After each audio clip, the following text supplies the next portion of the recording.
I forgot I have to unmute myself. I forgot to unmute myself. Welcome, Ultra Switchy Sisters and Danonites alike, to episode 44 of the weekly episodic gaming adjacent livestream podcast show. This is Switch 2 Ultra on Tuesday. I hazard to even call these nights anymore because I'm looking at a bright sunny day.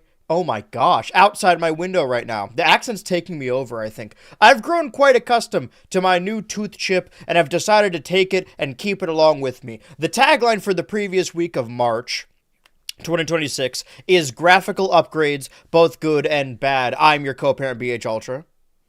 And I'm your co-parent, Switchy. And I'm your Funkle Dan. And last night and this day, I've been a little bit busy, and this is a relatively breaking story. Can I ask either of you, what's the deal with this Nintendo Switch 2 firmware update? If that is, in fact, what it is. To my knowledge, there's a few little things, bells and whistles they've added in. I think the biggest thing is that there was a new feature added to the Switch 2 where you're able to, I'm trying to think of the best way to explain it. Certain games would sort of downscale themselves, kind of like reduce their quality or visual quality when you put them in handheld mode on the original Switch in order to save resources, I think. And the Switch 2, because it's a more powerful console, there are certain games that you're able to turn that sort of like automatic I guess like turn down, make it so that it's always functioning as if it's always in TV mode, if that makes sense. So like games like Xenoblade Chronicles 2, that was one of the examples that was like really stark. That was a game that sort of like the textures and models would kind of be a little bit more grainy and not that good looking when you played them in handheld. But now on the Switch 2, you're able to make it so that it looks as good as it does on the handheld as it does on the TV. Yeah, because we talked about that game a couple weeks back, and I, having not played the original, or whatever the definitive edition counts as the original Switch edition, I didn't really notice anything because I had nothing to compare it to, but you did have notes, or I heard... This is two we're talking about. Yeah. X, but... I mean, so yeah, what games have you guys each tested? I haven't the opportunity to see this yet. The only other update I heard about was that, well, one, they added a feature. I think as we've been going back through these old Nintendo Directs each week for the show, it's come to our attention that features on the 3DS like stop motion or swap note, stuff like that kind of seemed like it was just built into the console, were actually added months later, and it's silly to think that they didn't initially have them. The only thing I heard other than like the change and basically just up-resing games so that they run in docked mode in handheld, I think that's what we were coming around to saying, is that now in the game chat, you can add people to the game chat while a game chat has already started.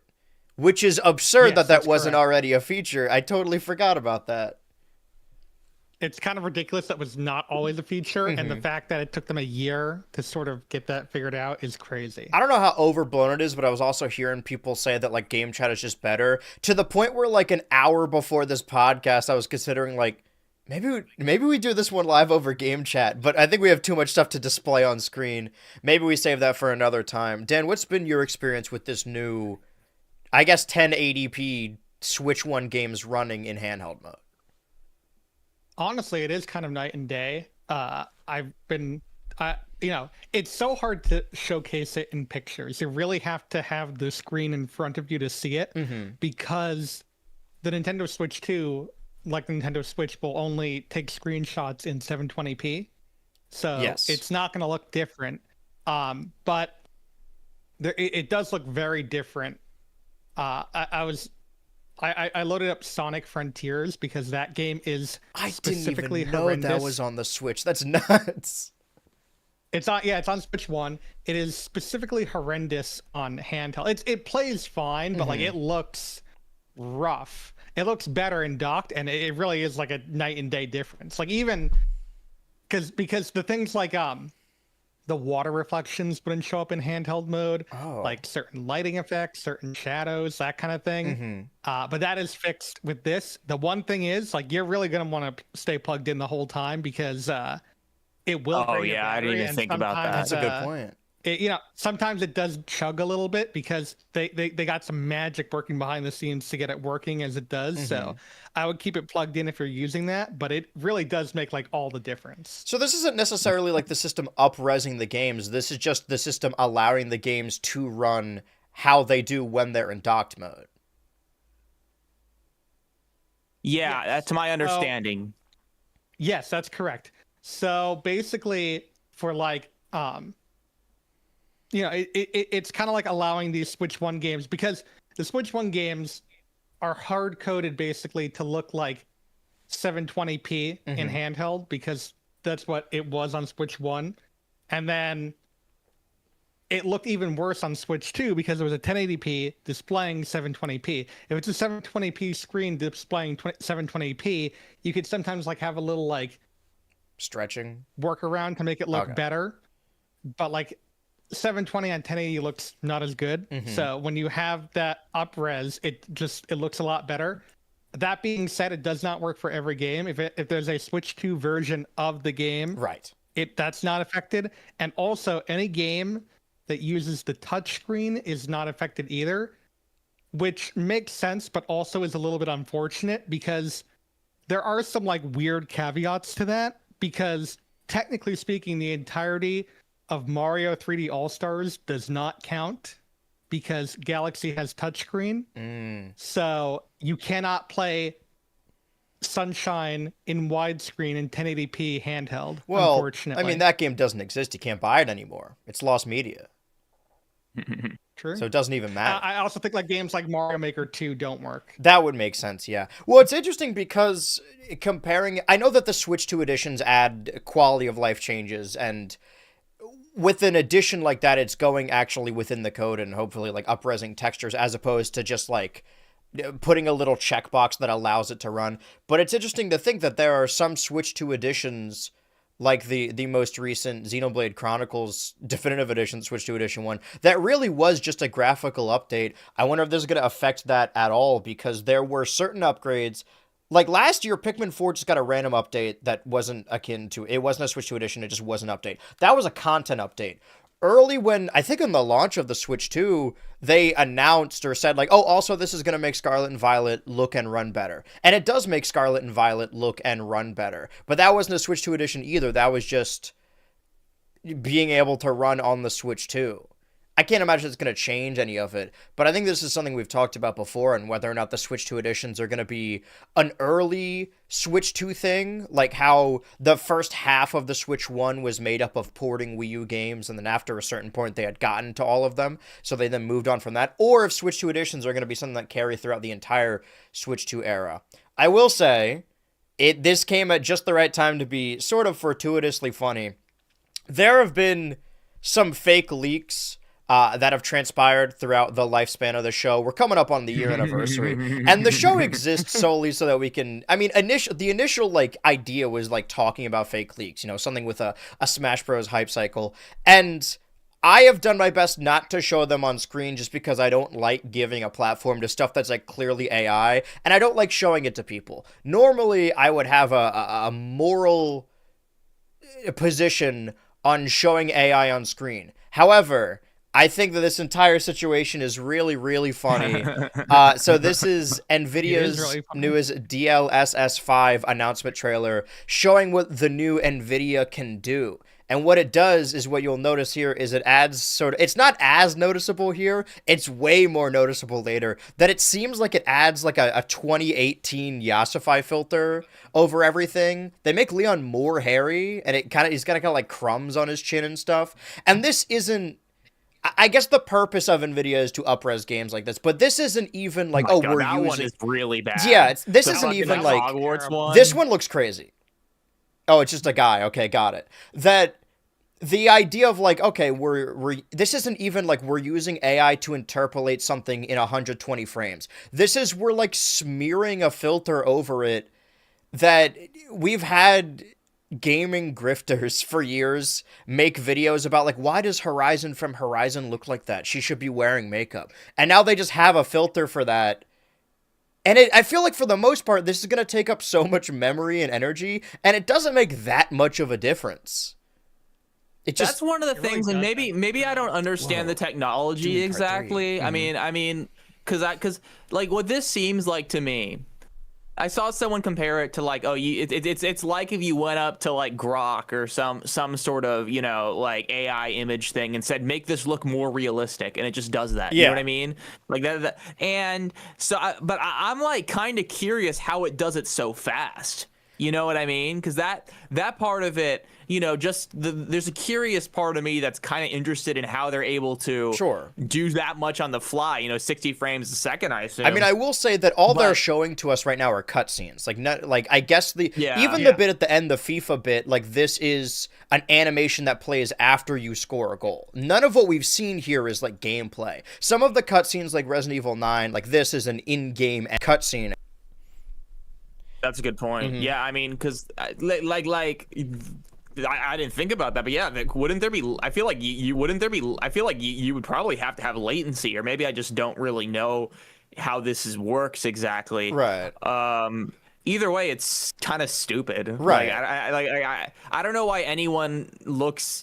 I don't think maybe some people do. I don't know how anyone's like, oh yeah, this is definitely improving my experience. Some people are like that. There are swaths of gamers that I hate this one too. This one looks ugly. That want to play games in like their super surround sound widescreen monitor that stretches from one side of the room to the other, and everything be like 120 frames.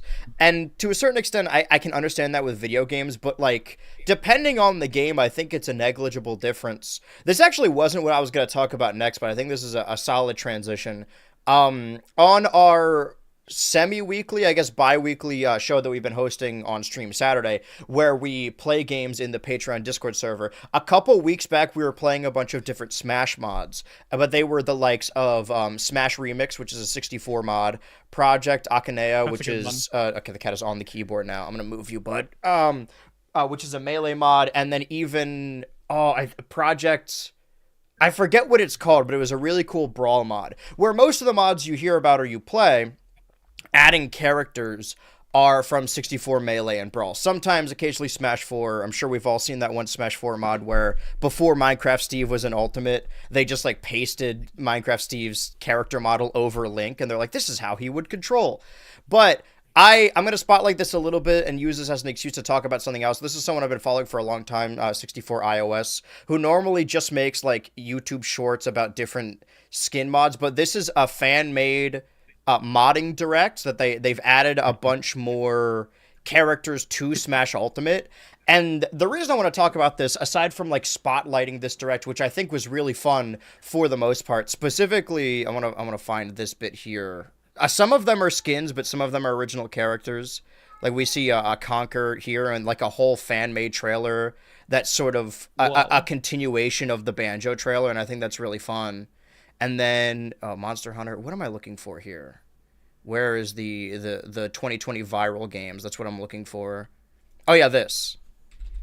The moveset they chose for this guy is like, I genuinely love this. And all the little, like, not Source Filmmaker, but I think they use like Unity now for these animations. It's just really fun. However, this is the upside. The downside, we all like Smash Ultimate. We don't really all cover it from a competitive standpoint, because quite honestly, even more and more, like on the show, in the video, in the chat, people are ready for something new. To most people, competitive Ultimate in general is just mainly dead. They added characters like Steve and Kazuya and then didn't update the game anymore, so there haven't been any more balance patches. And those characters, including Min Min, have really dominated the meta. But what has happened recently, and I won't name any direct names because this is like a story of doxing and drama and whatnot. If you play Smash Ultimate online, what the game does is it, regardless of how well your internet quality is, your ping, it gives you a couple frame input delay that to the layman sounds like it would be indiscernible, but it's enough frames that like it feels slow when you're playing online, and that's the problem that I've always run into. And the reason they do that is to make up for any potential lag frames that could happen between players online. In the last year or so, there was a user who created a mod for Smash Ultimate that all it does is it removes those additional like lag frames so that when you're playing online there is no input delay. And there are top smashers in the Ultimate scene, specifically in Japan, that have been campaigning for the use of this mod to be a permanent thing. Even outside of like online tournaments, that's been the toughest part about grinding out Smash Ultimate, is something like Melee that has a fan-made like rollback netcode online service. It's a lot easier to. That's why we've seen the rise of characters like Yoshi and Donkey Kong, and even to a certain extent Pikachu a little bit, like winning tournaments that are relatively untraditional characters, where back in the day, if you wanted to play those characters, you had to grind them out on tournament, and nobody wanted to play characters like that, or you would just lose. With the online service, it allows you to legitimately grind out these movesets and these characters. Ultimate, it doesn't work like that, because if you play online, there's going to be a built-in input delay that will sort of trip you up when you're playing in person. Like, it's a different game altogether. So what had happened is this person released this mod that removes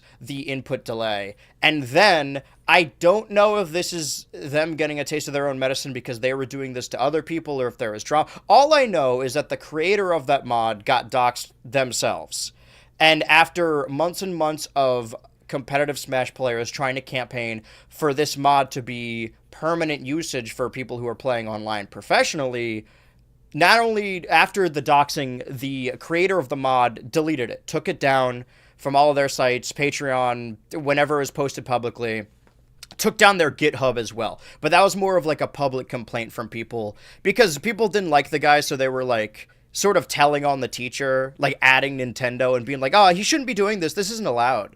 Stuff like that. But now the issue is that people who have already downloaded the mod have the mod, and a lot of them are unwilling to share it. They're like, well, you should have downloaded it when it was on GitHub. So right now it's shareware. The mod only exists among the people who decide to share it with other people. And that's where the argument comes in. It's like, well, this is going to innately give people who play Smash Online and have the mod. I mean, it comes in, you question whether or not mods should be allowed online anyway, but this gives them an innate advantage when it comes to tournament, to the point where there's a lot of people who are just, speculatively saying this could be very much like the death of Ultimate, because people who don't have the mod are probably going to stop playing it in droves if they already have an innate disadvantage. Interesting. Mm-hmm. That was a lot all at once, but that's what I've heard about it. And I don't normally like follow competitive Ultimate. I don't have anything wrong with there being one top character, but it is mainly just Steve, Kazuya, and Min Min. And I like Steve. I made the Smash video. I thought the Steve reveal was fun, but I think ultimately this is a microcosm of we just really do need a new game. I think I'm ready to move on. It's been long enough. No, I was agree. Waiting for it to tie back to what this had to do with Fall Guys. Oh, I just wanted to show that one. It tied back to mods that were specifically requiring or deleting input delay. That's why I was thinking about it while we were covering the DLSS 5. And there's a lot going on with. I mean, look, Mm-hmm. I think it sucks. I actually did know about this. I saw a Twitter post about it. About the person deleting it, and then also like basically being like, don't share it, that kind of thing. It's like, I feel like it's a double-edged sword. Like, I feel like it was public. It seems like it was public for long enough that people are going to share it anyway. Like, there's nothing you can do about that. But at the same time, I also feel like they technically have the right to shut that down if they want to. Yeah. Like, that is theirs. They own it. I don't think they should. I think, it's technically not like their base. It's not their code. They're doing it. Well, it is theirs, but like it's based on pre-existing stuff. So, I mean, it's like if you want to talk about like originality, you want to talk about who owns what, that's a bit of a gray area. But, technically speaking, they could. And that's a discussion for a different day. But I think I think everyone can agree that it's ridiculous they were doxxed in the first place, and that's very unacceptable if that was the case.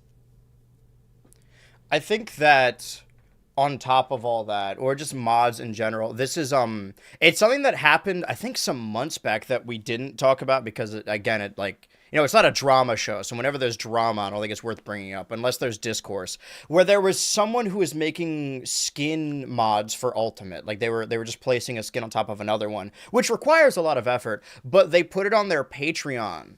And a lot of people were arguing, like, the ethics on if that's okay or not. Like, oh, man, I can't believe they would sell this thing that's clearly built on another game. And for me, that's just like I get that to a certain degree, but you do got to put effort into making a mod. If you don't like it, then vote with your wallet. Don't give them the money and then get more free mods. I didn't have a problem with it, but also that's like, that's not a necessity. A skin mod for Smash Bros. Is not like, oh man, I can't believe you're keeping this from us and putting it behind a paywall. Like, this is the most optional thing there could ever be. This is the most disposable income. We're not talking about stealing groceries from the store. This is a skin mod that you don't need. Yeah, I definitely agree with you. Like, in the sense that I don't think it's the end of the world, though I do kind of understand why people would have that sort of stipulation or kind of think about things that way, especially because a lot of modding just kind of came from, I don't know, like a certain kind of ethos of, free software, like let's homebrew this and share it for free.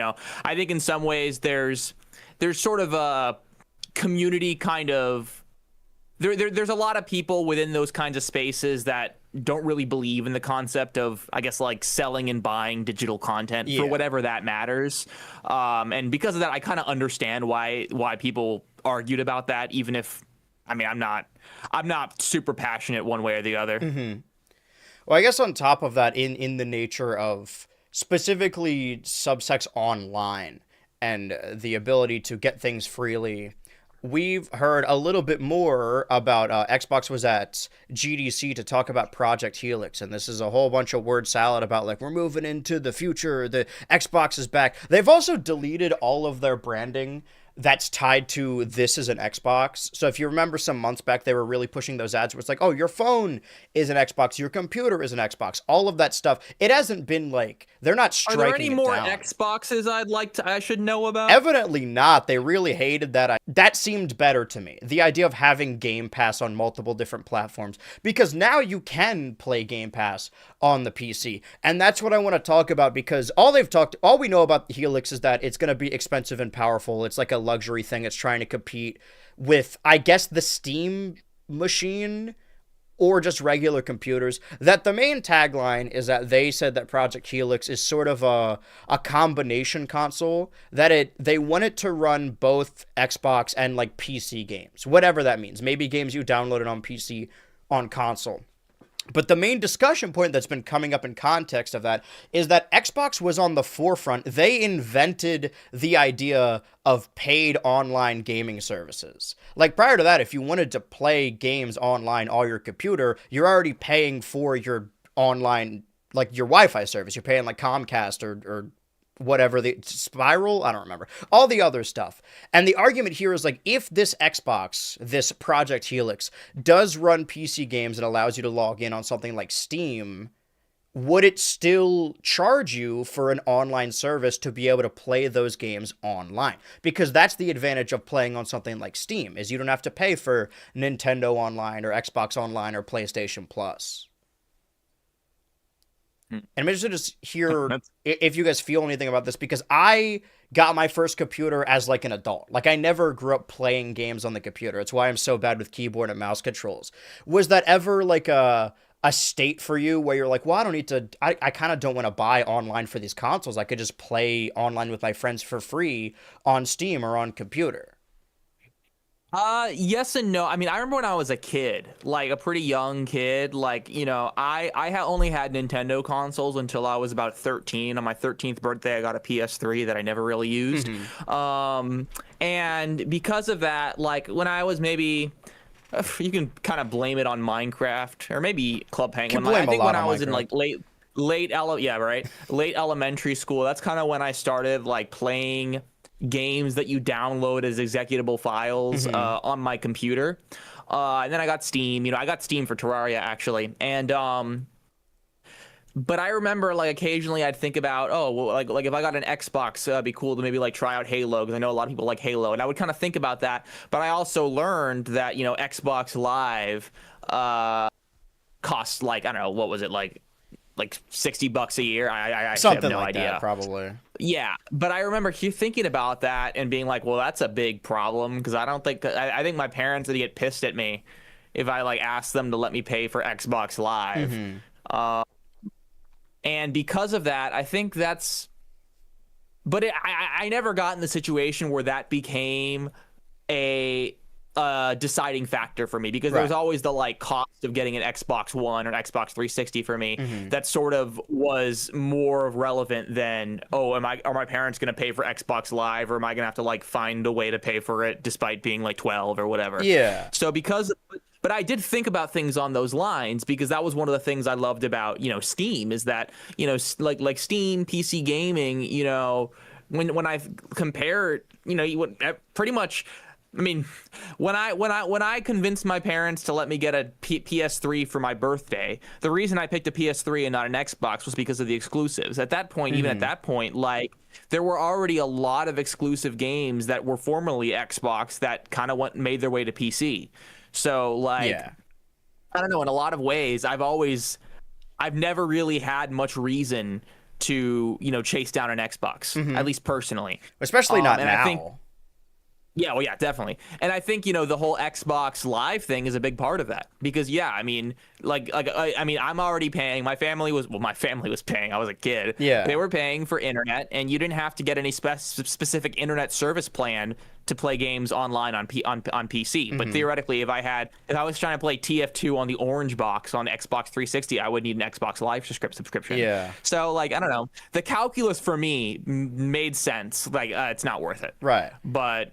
And it is different. I don't know. I mean, like, now that I'm, I'm an independent adult, like, I live in my apartment and I pay all the bills here, that now that, like, when you're a kid and you're not the one paying for internet, you're like, yeah, okay, online service, that makes sense.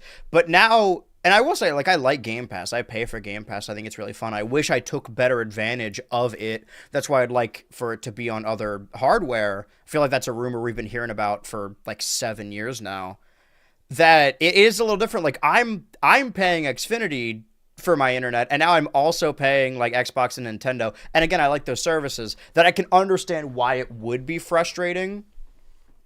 But this is something we talked about in my server, I think on Sunday, because we were watching shows. And maybe during the TED episode we were watching, we kind of got into, because I think it sounds like an argument, but we're discussing like which line of systems we had growing up. And I came to the realization, or rather just like something that I feel like isn't touched on, of how, I don't want to compare it to smoking, but like there's sort of like a social aspect to a lot of it that pushes you in a certain direction, where I grew up with the original Xbox, and then when I got a little older in like 2008, I got a 360, and that was my first, like, oh, this is just my console. It's in my room. I'll play online with all my friends. And then when we all got into high school, all of those same friends continued with the Xbox One. And it's interesting to think that, like, sure, these are kids that I grew up with, but the only real reason I was tight with all of them, like, I'm as I am now. I'm a nerdy theater kid, not very active, but I was in group chats with all these people on the football team and lacrosse team solely so that we could play games together. And we got out of high school like right before cross-platform, or is it? Yeah, cross-play became like a big thing. So there were legitimately kids that were sort of excommunicated because they only had PlayStations and played PlayStation online. Like, there were battle lines drawn. And at a certain point, looking back on high school, it all seems so silly, like fighting through a social ecosystem. I was like, well, if I don't play Xbox with these guys, they're not going to invite me to parties. Like, we won't have anything to hang out. We won't have anything to say. We won't have an excuse to be in a chat together. So I would spend weeks like playing Halo and Call of Duty, which were games I didn't like at all, just to be like hanging out in a call. I think when I look back, I give myself more credit for being like, oh, I didn't care about high school. I was the cool kid. I knew all the systems were bogus. But no, like looking back, like, no, I did really want everyone to like me. And dude, if I was a kid and I had a PlayStation 4 and all these people were playing Xbox One, I probably would have bought an Xbox One just to play with them, just so I could be in those like weird kick chats or house party, whatever the app of the month was. I don't relate actually. I think just because I don't know, like I just didn't really have many friends that I played games after school with, or I think maybe I was just too much of a Nintendo kid. I was either Nintendo or Steam, so like there were some kids that I like played TF2 with now and then, but that Nice. was like it was never like I never really felt the need to get a PlayStation for social reasons. I actually find it funny that you're telling me this story because that's an entire South Park plot line. Oh yeah. Like there was the Game of Thrones trilogy they did in like 2013, Yeah. where basically like there's like a whole console wars thing, and the reason they're fighting is because all the kids in school, they all want everyone to be on the same console so they can all play together. But let's say Tim gets a friggin' PS4, James gets an Xbox One, or I think actually it was like Kyle and Stan on the PS side, Kenny and Cartman on the Xbox side, whatever. Yeah. They want to all play on the same system. I think So it's kind of funny that clips you of live that those in real life. episodes on YouTube is how I first learned about the new consoles. Because I don't think I was Really? watching people talk Interesting. about E3 and stuff, but I wasn't looking into it as much because I was just content. I guess I liked the idea of getting new consoles. I think by that point I got a Wii U, so I was like, I'm set. I got what I need. I want to play all these games. Even back then, I cared about exclusives, and not that Nintendo is beating them in sales, but I think from a cultural standpoint, I think it's going to be a lot harder in the future, probably next year, for Sony or Microsoft to sell a new console to people, especially since games have sort of plateaued, especially if this console is going to be one, expensive, and two, ostensibly just a PC. At that point, you should just buy a computer or God forbid, a Steam machine, which they still attest is coming out this year, and play games that way. I forgot about the Steam machine. It's so hard to keep track nowadays. There's just so many like doohickeys that come out. Yeah. And like it's hard to be excited for them, at least for me. Maybe I'm just getting old, but also they all just seem to do the same thing. Well, they're all going to you know? be, yeah, they're all going to be crazy expensive, and they're all going to play the same games that we're already playing. I think it's going to be a while before they abandon last gen anyway. Oh, I went to GameStop I think this was maybe last weekend or before that, because I wanted to get the Kirby Air Riders Meta Knight Shadow Star amiibo, which is huge, by the way. And I had some money in my pocket, so I was like, okay, I'll go get that and maybe pick up some games.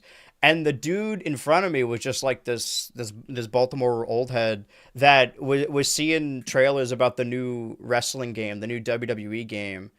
And he was like, do you guys have that? And they're like, yeah, man, what do you want it for? Is like, oh, do they have it on Xbox One?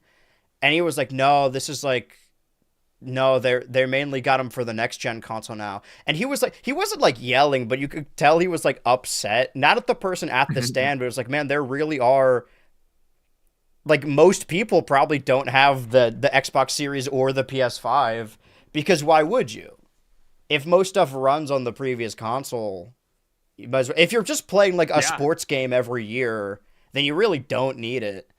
And we've had this argument. I think the industry is just changing a lot. Yeah, I mean, it's funny. Like when you showed me the Project Helix thing, you still have it open on the screen. Yeah. Like the idea of oh, it's kind of like a computer, but also it might have its own exclusive games. And the first thing I think to myself is, well, what's the fucking point? Excuse my language.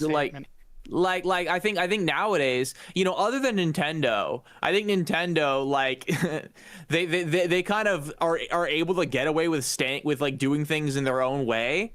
The idea. Well, at least they're making games that people like. Yeah, I mean they're making their own games, but I think PlayStation, Sony in a lot of ways seems to have kind of given in to the idea of having exclusives in a lot of ways. I mean, Microsoft entirely. I don't even know what the plan for Xbox is. Well, this line here, Xbox has an incredible lineup of game releases this year, from the return of iconic first-party franchises like Halo and Gears of War. These are both remakes of 360 or original Xbox games, and they're also cross-platform. Both of these games are going to be on the PlayStation. To major titles from our partners across the globe, alongside bold creativity from independent developers like Beethoven and Dinosaurs Mixtape, or Crimson Desert from Pearl Abyss. No smoke to those games, because they're probably indie games, but it kind of feels like that the CEO of Ouya talking about the Ouya, and they're like, what's your favorite game? And she's like, oh, what's that one where you're stacking blocks? It's something like that. Yeah. Well, that's kind of like what's so puzzling to me. I think I think like consumer expectations maybe have changed. I think expectations in general have changed because the idea nowadays of, I don't know. I mean, maybe I'm wrong. It just doesn't seem like consumers are as willing to just constantly upgrade their game consoles nowadays. Maybe I'm wrong. I don't know. Well, before you could put two images side by side and be like, oh, this new console looks better, doesn't it? And the more and more you do that, it's gonna have diminishing returns. Like you can compare 480 to 720 or 720 to like 1080, but when you're comparing like 2K to 4K to the average consumer, it's almost indiscernible to the naked eye. Like that's not a good sell. Yeah, I mean, maybe. I mean, I might be a little bit unique because I usually play my Switch on like my computer monitor. I just kind of change the channel or whatever. So I mean, it might not be the case for everyone, but I don't have a 4K TV in my house. I mean, my monitor, I've considered upgrading, but I haven't gotten around to it. Yeah. But like for me personally, the Switch 2 doesn't, at least in terms of resolution, isn't any better than the Switch, at least for, my monitor. I mean, if I had a 4K monitor, I'd probably benefit from it. And the Switch 2 definitely runs better. I mean, like Donkey Kong Bonanza, like looks great, but it's has more to do, I think, with the just general performance and maybe 144 FPS, because I think I have that on. Yeah. But yeah, no, you're definitely right that I don't know. I mean, I don't have a lot of personal experience doing this. I could be wrong, but it does seem like nowadays, I mean, I've said this on the show before, it's not impossible to whip a game into shape, in the sense of like, oh, you maybe just turn down the shadow detail, make the water look shittier or whatever, and you can get a lot of modern games running on older hardware, with some exceptions. And I think just the more feasible that becomes, I think the harder a sell it is to get people to, oh, I have to buy the Series X.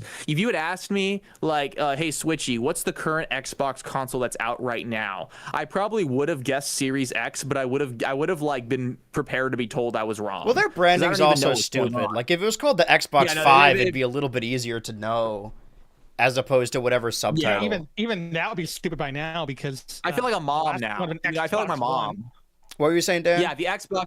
I wanted it to be Xbox 720 so bad as a kid. What if they commit to that? It was perfect. It was perfect. Well, the numbering convention's so dumb. It's such a dumb numbering convention. Well, they always have fun, like, placeholder titles, right? Like, the Series X was called Project Scarlet. This is called Project Helix. And then there was a couple month period where people were talking about the design schematics they showed off before they revealed the console. Everyone just called it Xbox Scarlet, and that has a much better ring to it than Xbox Series X. And we're gonna probably for a while gonna be calling this Xbox Helix, and then it's gonna come out and they're gonna call it something. If I'm hedging my bets, I feel like they're just gonna call it Xbox. And it's going to be real confusing, where you go into a store, you're like, I want the Xbox. And I mean, like, not the Xbox One. Not to be confused with the Xbox One. I mean the original Xbox. I want the new Xbox. That feels like some shit they do. Yeah, they totally would. Be on brand, yeah. Well, I mean, I was, I've said for years, there's a lot of things that sort of just become something I've wanted to do from an entertainment standpoint. And I think maybe we had this discussion before about like holidays, whether it be Halloween or Christmas, that I don't want to be misquoting you, but I think Switchy, you said something along the lines of like, it's not the same, like it's not as exciting when you're an adult. Maybe that was someone else. Maybe I'm misquoting you. I think I've kind of said something to that effect, in the sense that, like I have the capacity nowadays to usually get the things that I'd ask for on Christmas on my own. Right. So it's not like, I'm chomping at the bit for Christmas to finally get, a game that I can't afford. Well, not like I can spend $70. Yeah. Well, in that, it's like, I think the way it works for most people is like you have all these things you really like as a kid and you're excited for. And then you like have a kid and you get to return the favor. You get to be like, oh, I can make this holiday magical for them. And in the least parasocial way possible, that's kind of what making videos or streams feels like. Like, oh, I want to make this special for my 15,000 children that are somewhere around the globe. The idea of like, oh, doing like a Halloween special or a Christmas special that like I'm not, or even like playing the latest game. Like, it seems cynical, but I'm not doing these so I'm like, oh, this is the new thing, this will get viewership. It's more that like, oh, this is something I would have liked watching when I was younger, and that's the thing you do. So the reason I did the Switch 2 launch like stream weekend is because like, oh, I've always wanted to do that, and the Switch 1 came out before I started streaming. So I was like, oh, as soon as there's a new Nintendo console, I'll do that. And the Series X I got so I could transfer my GTA save. The PS5 I got so I could play Astrobot. I can't imagine doing like that launch stream weekend thing for either of those new consoles. You know, that's not no smoke to them, and I'm not saying that the Switch 2 is like better as a video game console, but it's not exciting to do because what you just load up the same game you're already playing and it looks kind of better. There's just no excitement for me. But those are all of the other... No, I get that. Mm-hmm. I mean, I think, honestly, with Switch 2, like, I was someone who played Switch a lot in handheld just because I always had a kind of like an active lifestyle in regards to constantly have to be like a bunch of places at once. Yeah. So I primarily play in handheld. And it does make the difference in handheld. It really does. So I can appreciate that more. But, like, I also think, like, 60 FPS has always been good enough for me. 1080p has always been good enough for me. Mm-hmm. I don't need 4K. I don't need 120 FPS. I think if I never get an FPS above 60 and a K above or P above whatever, you know what I mean, Mm-hmm. above 1080, I can live with that for the rest of my life. I mean, I'm sure there's a difference, and I guess I can kind of tell the difference, but like, to me, doesn't really matter that much. Yeah. Well, something that I wasn't factoring in when a lot of the early Switch 2 announcements were other third-party games finally coming to the Switch is, as someone who like owns a computer and a Switch or owns an Xbox and a Switch, they didn't really impact me as much. I'm like, oh, that's, you know, that's fine. I'm glad that they're on the Switch. But there are people out there, large swaths of people that exclusively have a Switch that haven't been able to play Resident Evil or Elden Ring up until recently. And I do think that a large part of the Switch's audience, which has been a large part of Nintendo's audience in general, or very like casual players, predominantly play, I hazard to say the word cozy because it's sort of been overdone now. It's just like pretty simple indie games. Like, I think the average, at least the people I've talked to, like, they have Nintendo games, and then they have, like, a game that could also sort of be a game on your phone. One where you stack fruit or BHultra, something like that. And the idea that, like, oh, there's all these games that are new to Switch players, it seems like a console that, while it's cool that the Switch 2 has all these new games and features, that was never really, to me, the pitch of it. It was just being able to have all these games and play cozily in your hands. I'm shocked by the amount of people I've seen that own a Switch Lite because I thought that was like unpopular. That seems to be those are the most common Switches I see. Interesting. I don't think I really see. I guess I've never really taken much note of it, so I could just be wrong. But interesting. I've been seeing that a lot in my server. I've been seeing people play Fire Red Leaf Green for the first time on their Switch Lites. And I was like, oh, I guess there are people that have never played Fire Red and Leaf Green. I guess my experiences are not universal. I didn't know that. Nobody ever told me that.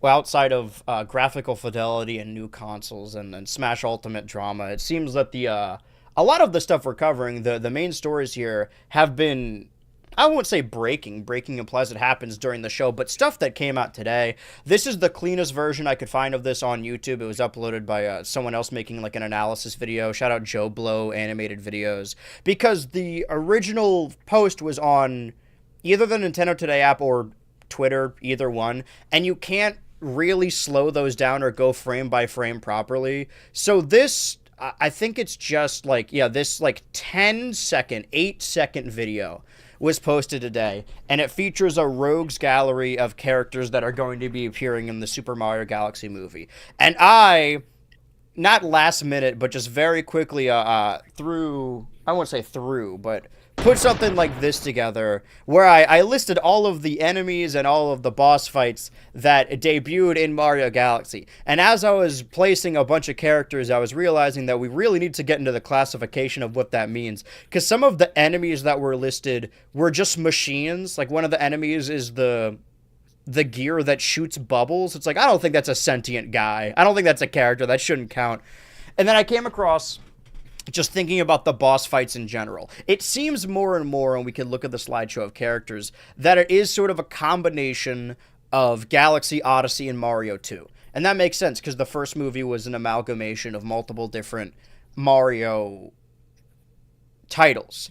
And in the trailers, we've seen your Bowser Jr., who not only has his paintbrush from Sunshine, but also his Wonder form from Mario Wonder. We've seen Rosalina, Yoshi, all these Galaxy characters, and we've seen Megaleg. But what's interesting to me in a film that seems to have multiple villains, we haven't really seen a lot of these other boss fights. And sure, maybe you don't need the Kingfin, maybe you don't need Bouldergeist, maybe you don't need Terrantox in this game, but I think the absence of Dino Piranha is a little strange. So I'm gonna load up this image. I'm gonna have my phone at full brightness, writing notes. I'm gonna be in the theater. I'm gonna be looking for all of these characters. And I was thinking if we see the characters in the little sizzle reel, we can then mark them on the document. I don't think any of the characters I looked up from the Mario wiki are in this play-by-play. So if we can go character by character, we have the Mario, Luigi, and the frog suit. In the frog suit. Yeah. Which Shigesato Itoi said was apparently told Miyamoto was pointless one time. Damn.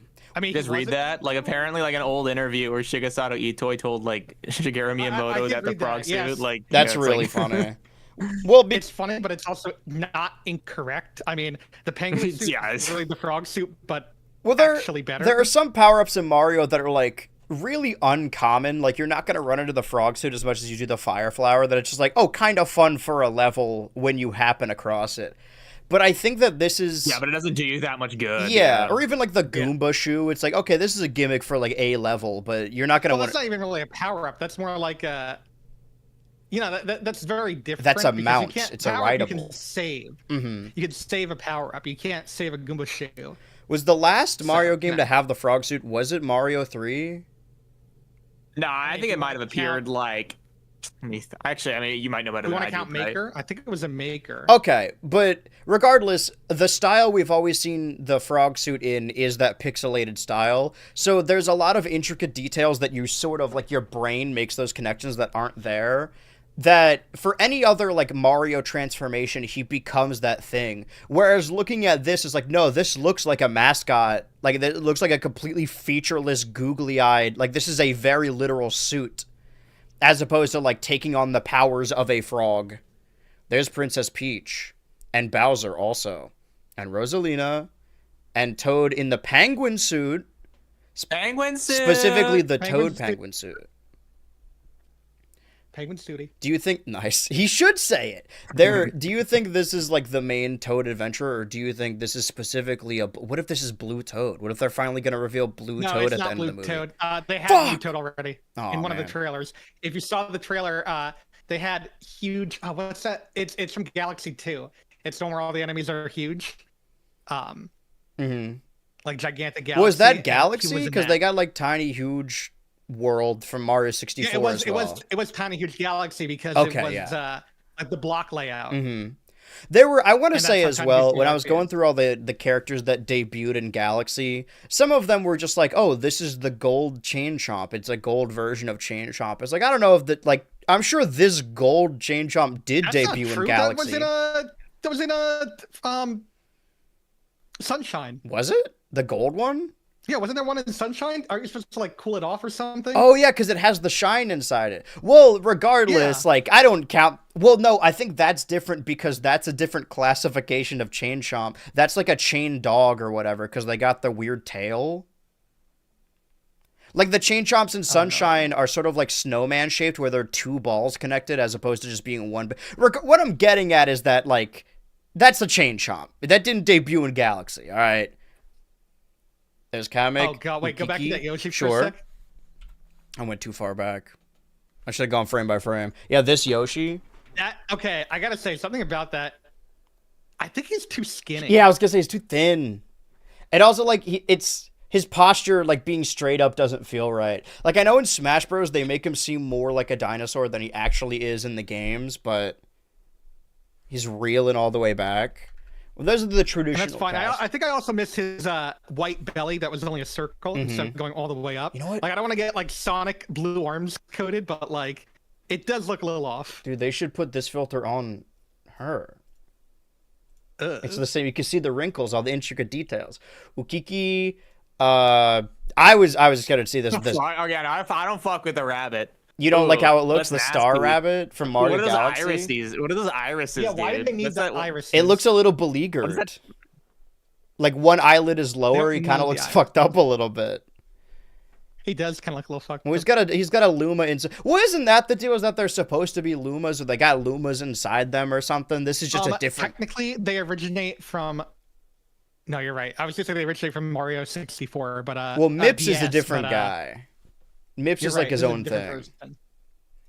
Okay, there it This is. is like some weird other shit. See Monty I don't Mole. know what Him it I is. like. I want to say also, this now guy. I'm just complaining about the Mario Wiki. There was another character that they said debuted in Galaxy, and his name is just Monty, and it's a mole, and it does look different from this. And I'm like, no, that's Monty. But you can't convince me he debuted in Galaxy. That's not true.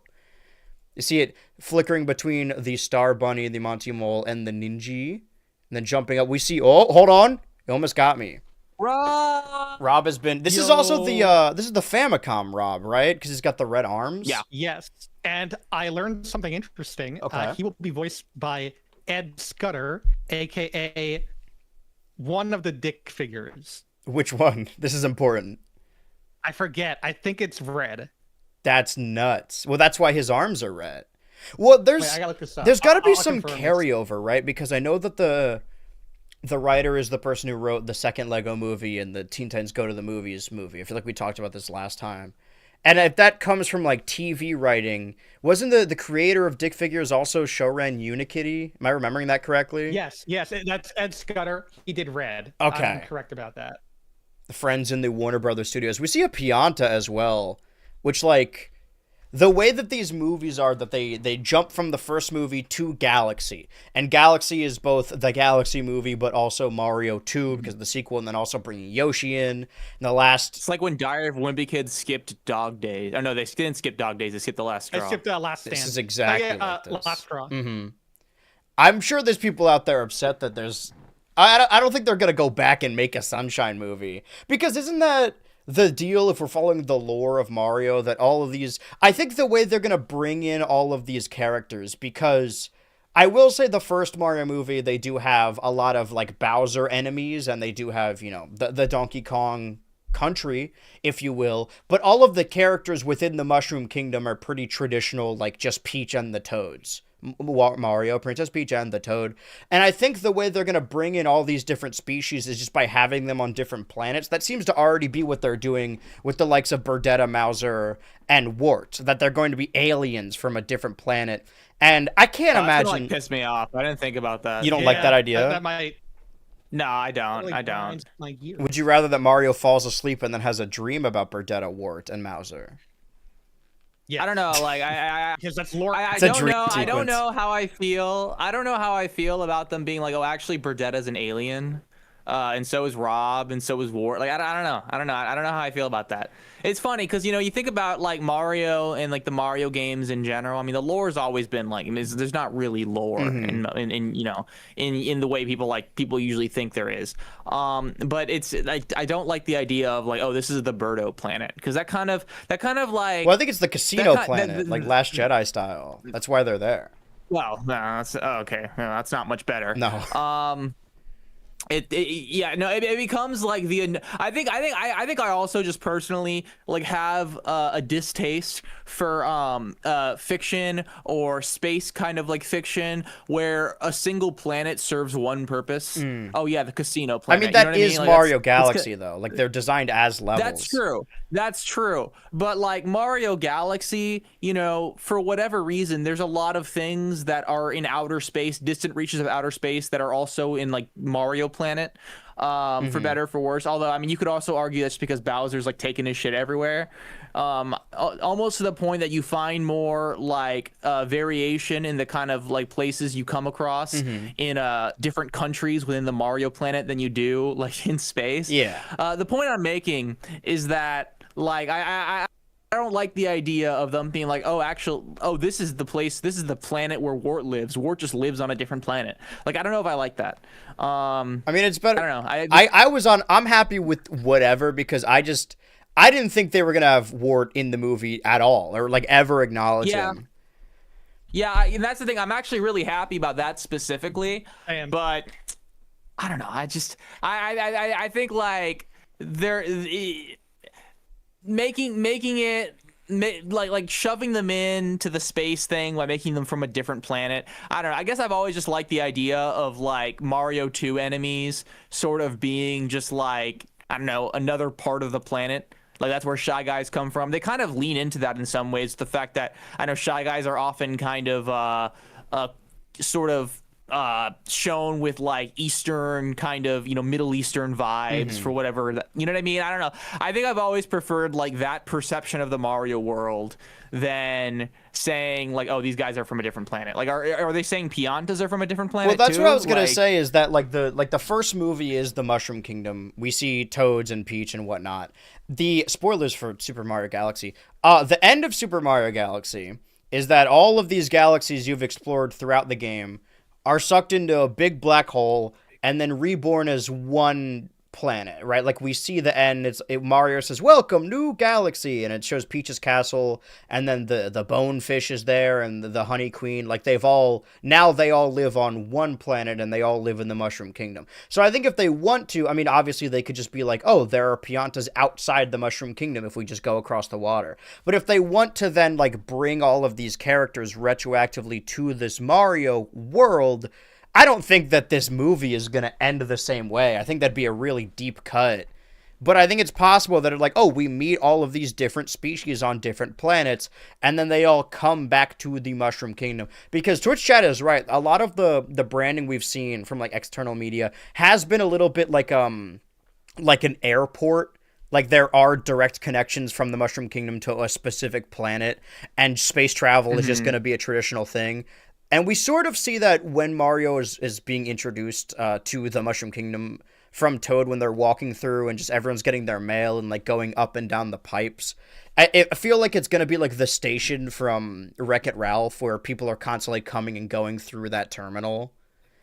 But I think I can't imagine they were going to, I don't know how many of these movies they're going to make. I guess just, keep making them until they stop being popular. But I don't know if they were going to do a Sunshine movie where he meets the Piantas. No. There's the Thwomp. I don't think I think they're going under I think they're kind of working under the assumption that's not worth banking on. Like, they could get it, maybe they won't. You know what I mean? It's like, and I don't blame them at all. We said last week after the direct that they showed the voice actress for the Honey Queen, but we don't see the Honey Queen. But here we are seeing I'm sure they have a proper term, but the bee knights that exist within the Honey Hive Kingdom that teach you how to ground pound or whatever. We're seeing one of them here.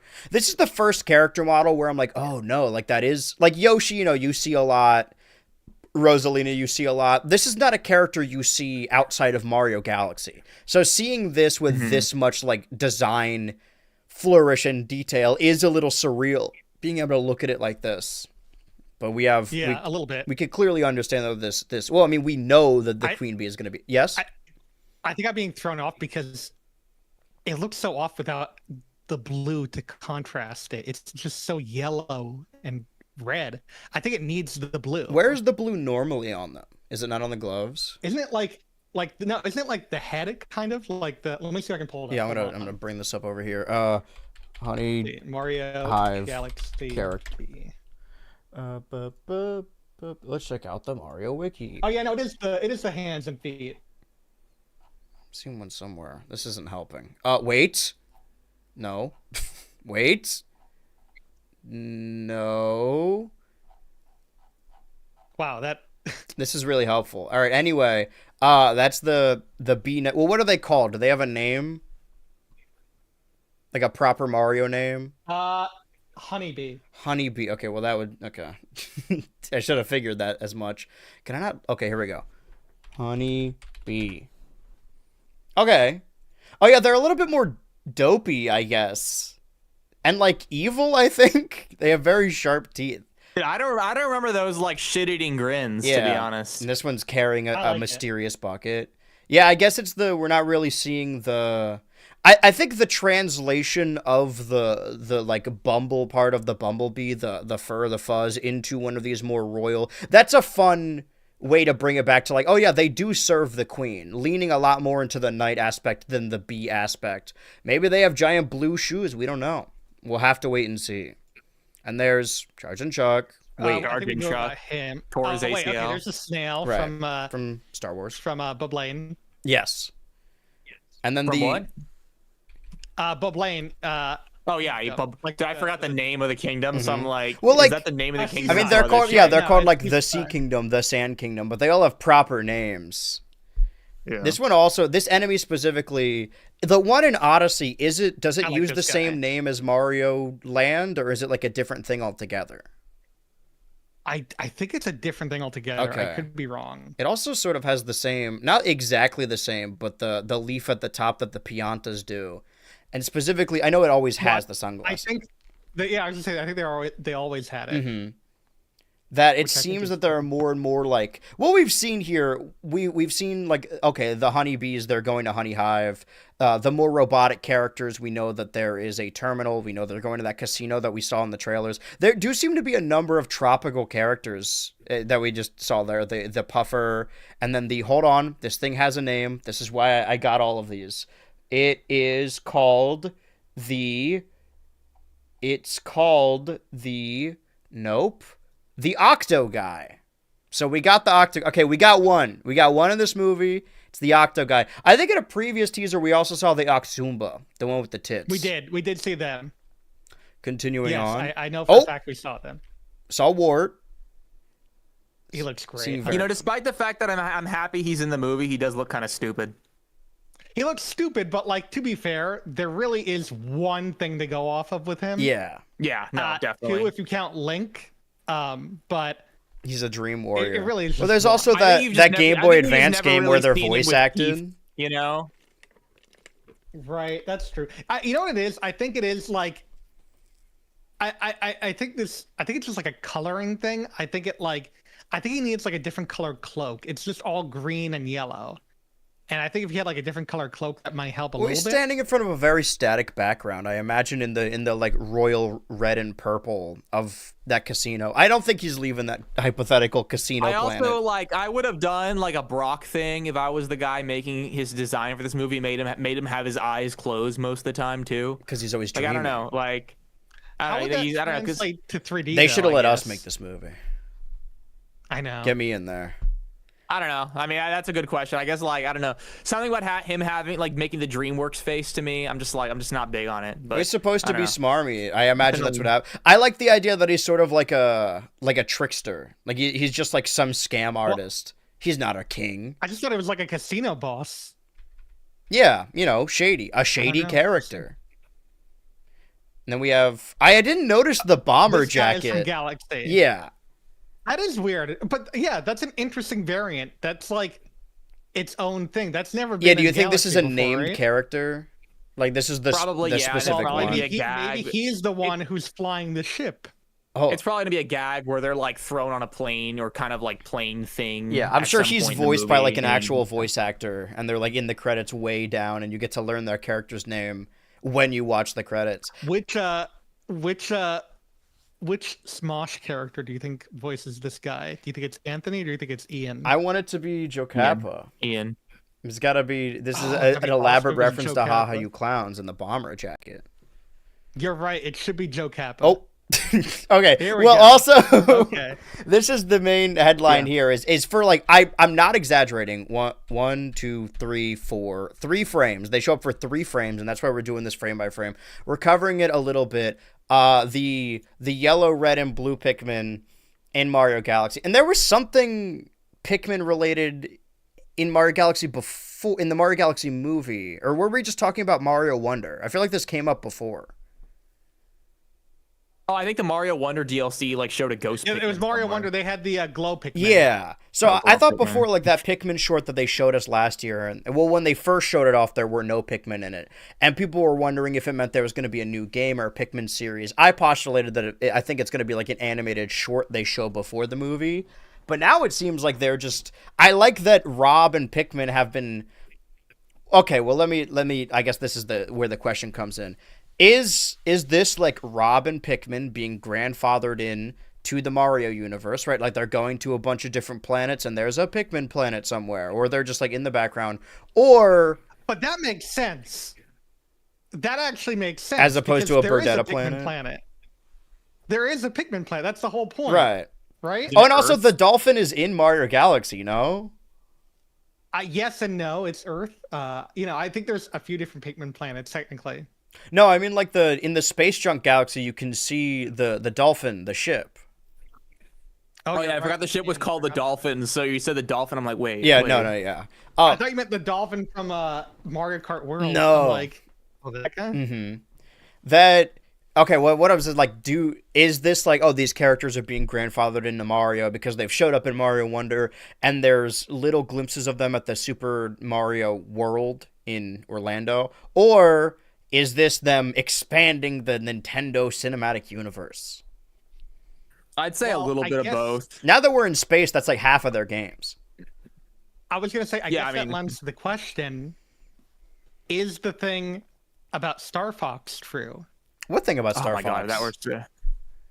Actually, I don't know if I want a Star Fox movie because it's gonna create so many people that watch the movie but don't play the games. Well, like if they There was a screenshot. well, yeah, but that's a going problem around, that solves itself, right? Like if the movie's popular, people will play the game. That's been the issue with the Fallout remakes they've been trying to pump out because they have nothing to tie into the new series that's popular.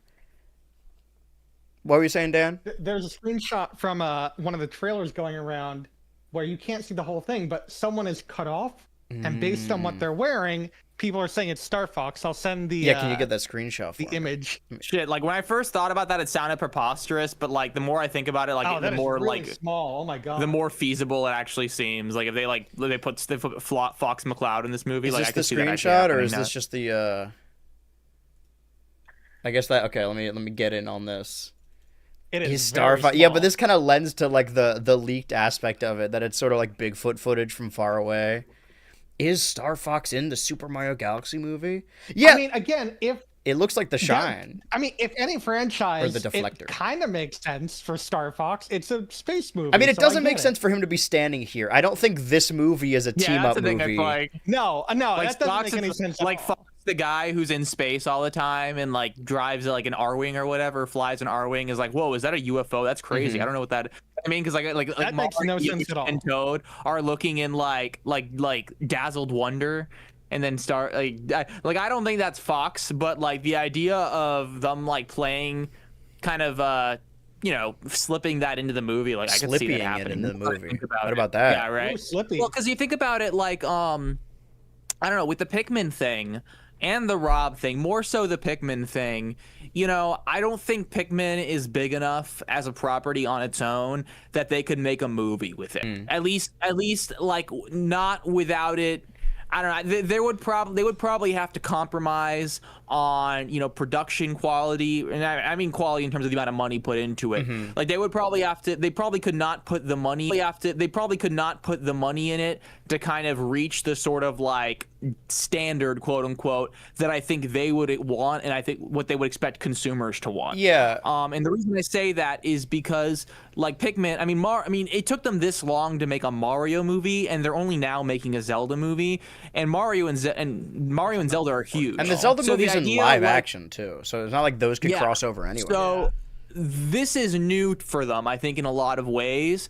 And I think they, in some ways, still want to celebrate the other parts of Nintendo, like, like Pikmin, like Star Fox, theoretically, or like Rob. And I think kind of squeezing them into the Mario property is probably the best way to go about it, at least under these circumstances, if that makes sense. Yeah, when I first heard about the prospect of like a shared what you're universe, saying, I'm yeah. thinking like Marvel, like, oh, there's the Star Fox movie and the Pikmin movie and the Kirby movie, then they all cross Yeah, over. I think them all just being in the Mario movies makes a little bit more sense. Yeah, I think because that's the thing is that it's like when people like make the MCU kind of comparison, and I think unless they go about it, unless they set out a whole plan with it, because I mean, sorry, I'm like being my own devil's advocate before I'm even making my main You're point. building a straw man. Like if they were to do like an MCU style thing, the first question they have to ask is how are we gonna make a comparable return with the Mario movie with the Pikmin movie compared to the Mario movie? Right. That's already a big question. And I mean, I guess you could argue the MCU sort of turned more niche superheroes like Iron Man into household names.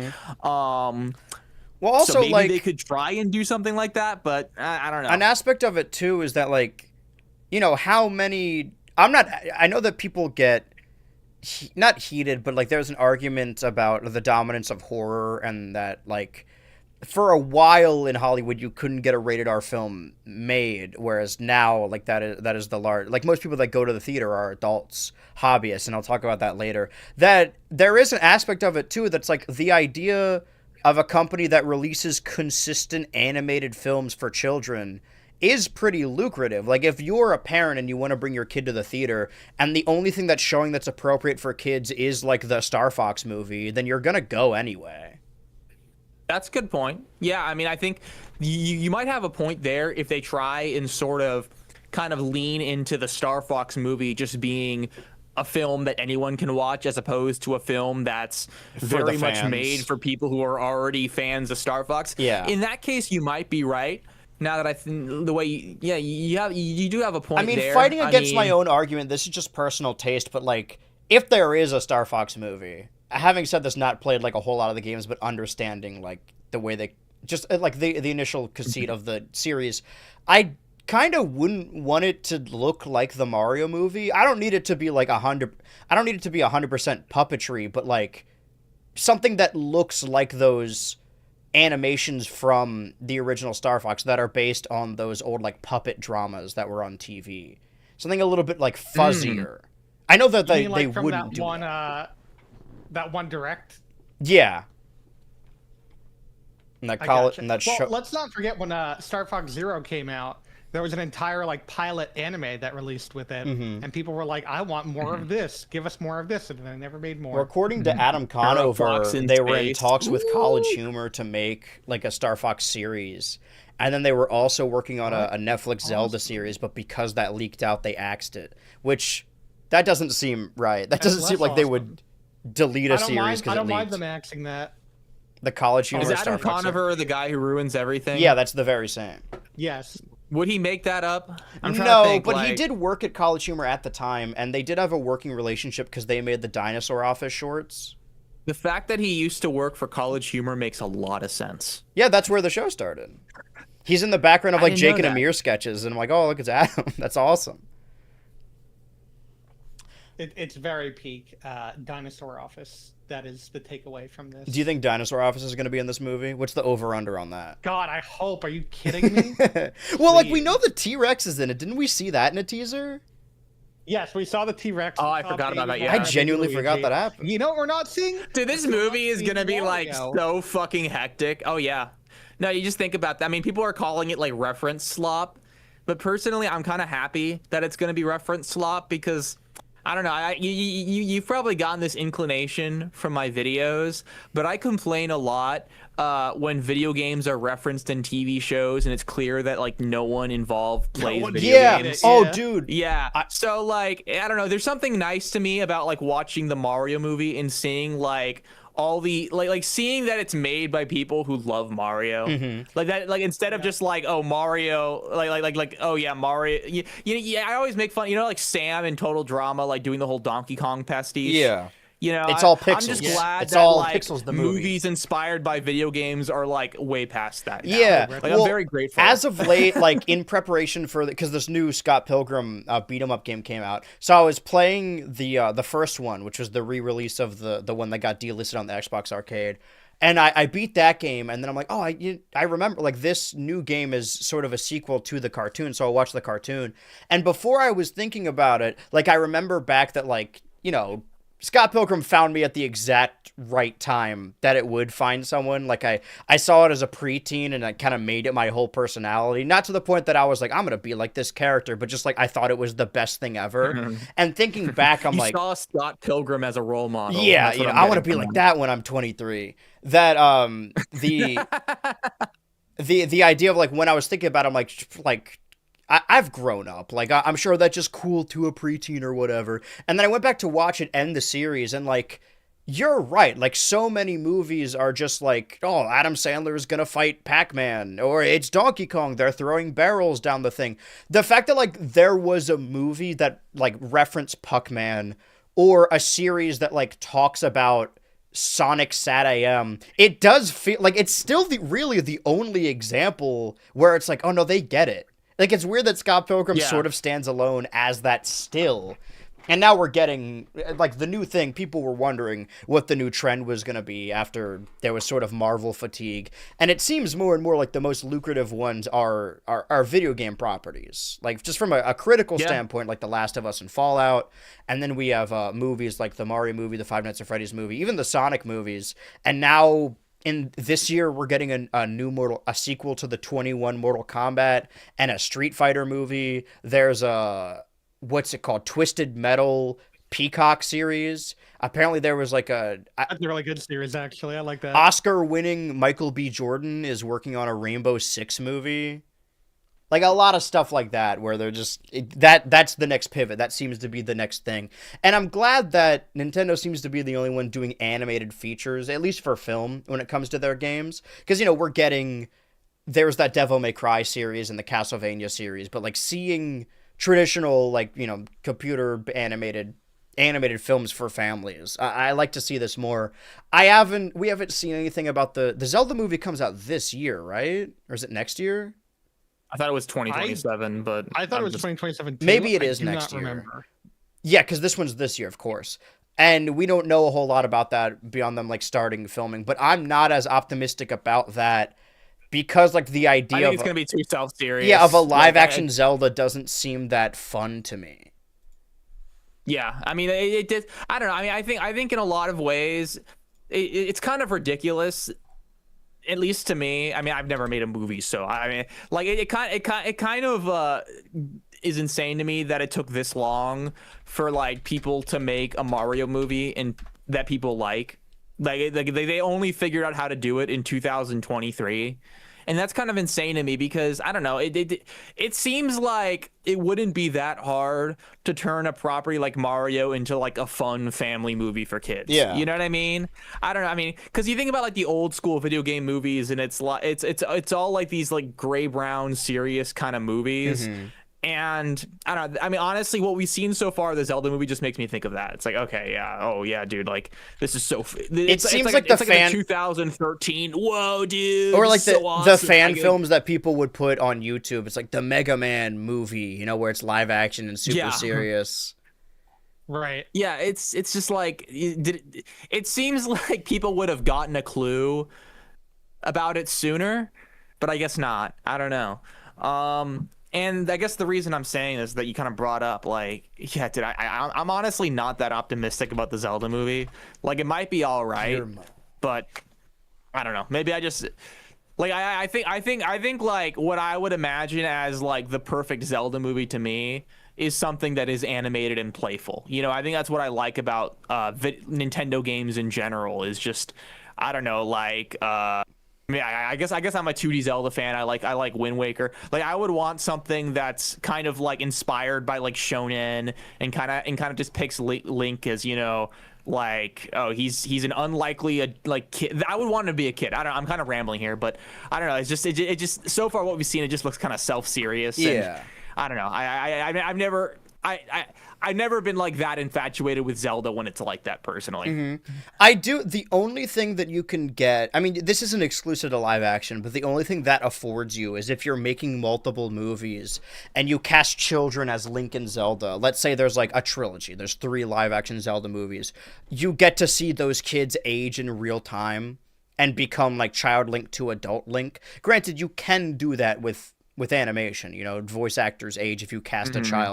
But I think that's the only advantage afforded to a live action movie. This is Guillermo. I was trying to figure out who he was. I knew that he looked familiar because I hate this level. There's very few Galaxy levels that I hate. This one's not even that bad. I remember last time I played Galaxy, I did it on like my second try, and I was so proud of myself. No, okay, this one's not too bad if you like know how to do it. Yeah, well, you throw it where the coins are. It is. Yeah. I mean, I think like annoying when you're a kid. Megaleg looks small, but I guess you just scale down the models. We see Mauser, also very... I'm excited for Mauser.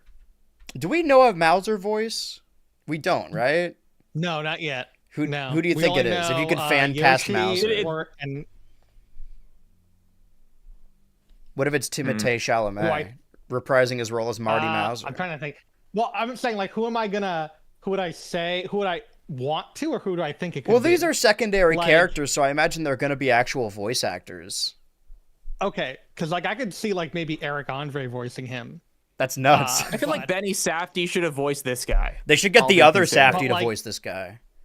If I could have my dream, I would never say no to more Dana Snyder. It's because of the pink gloves, huh? It's because of the pink gloves, yes. We see Mauser for... I want to try and 1, 2, 3 for I guess 2 frames there. He open and close his mouth. I'm happy to see Dry Bones. I think we saw him. Well, like was Dry Bones in the first movie? Yes, but it's a Koopa that becomes a Dry Bones. Koopa who just dies. Yeah. So is this like, oh, this is the race of Dry Bones, or is this the one like Dry Bones after that specific Koopa became Dry Bones? And he's voiced by... I would prefer if it's the second. I think it'd be kind of funny. Weren't Dry Bones what captured Luigi? Oh, I think so. Yeah, so, well, the idea that I hope they're all voiced by... Dry Bones are just dead Koopas. Yeah. So, isn't this just another Koopa? Were all the Koopas voiced by... Hold on, I've got it right here. Robin. Yeah, I literally looked up Teen Titans on IMDb. Yeah, Scott Menville. Yeah. Were they all voiced? It's very funny. Okay. Well, I think most, if not all of them were. Yeah, Berta. Well, hold on. We got to look at Spike for a second. We got the 2 frames of Spike. I'm not gonna lie. I like this little GIF. I do not like how Spike looks in this. Yeah, something looks off, but I can't. Let me find. I was never the biggest Spike fan. I think Spike. I know there's Spike fans. I was never a big fan of the design, and I just think like he looks worse here. The lips are too small. I don't want to call him an industry plant, but Spike seems like a character they've been really like, oh, this has been a spin-off character honestly, for a while, like in tennis and golf and kart. A little bit, yeah. But you know what I also don't fuck with? I also don't fuck with them like really giving him the detailed like forehead brow thing. I think all the characters in this movie just have that. That's just kind of the illumination thing. Oh, there he is. I've said this before. I'm not a big fan of Illumination. Like I feel like that's not there's a lot of things that I find ugly in cartoons that Illumination doesn't. See, that's what Spike should have looked like. Right. Beady eyes. Yeah, maybe it's No, it is the lips. It's the lips, I think. Right. And the forehead. Well, I guess this... I'm not letting them go with the same follow-up question is like, is this a species or is this a guy? Well, I don't know. They might end up doing like a Kamek kind of thing. What were you saying, Dan? Our female Spike's also called Spike.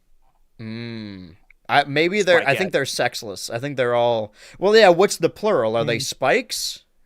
Oh, Spikes are Koopa enemies. Okay, so yes. According to the Mario Wiki. The most accurate source of everything.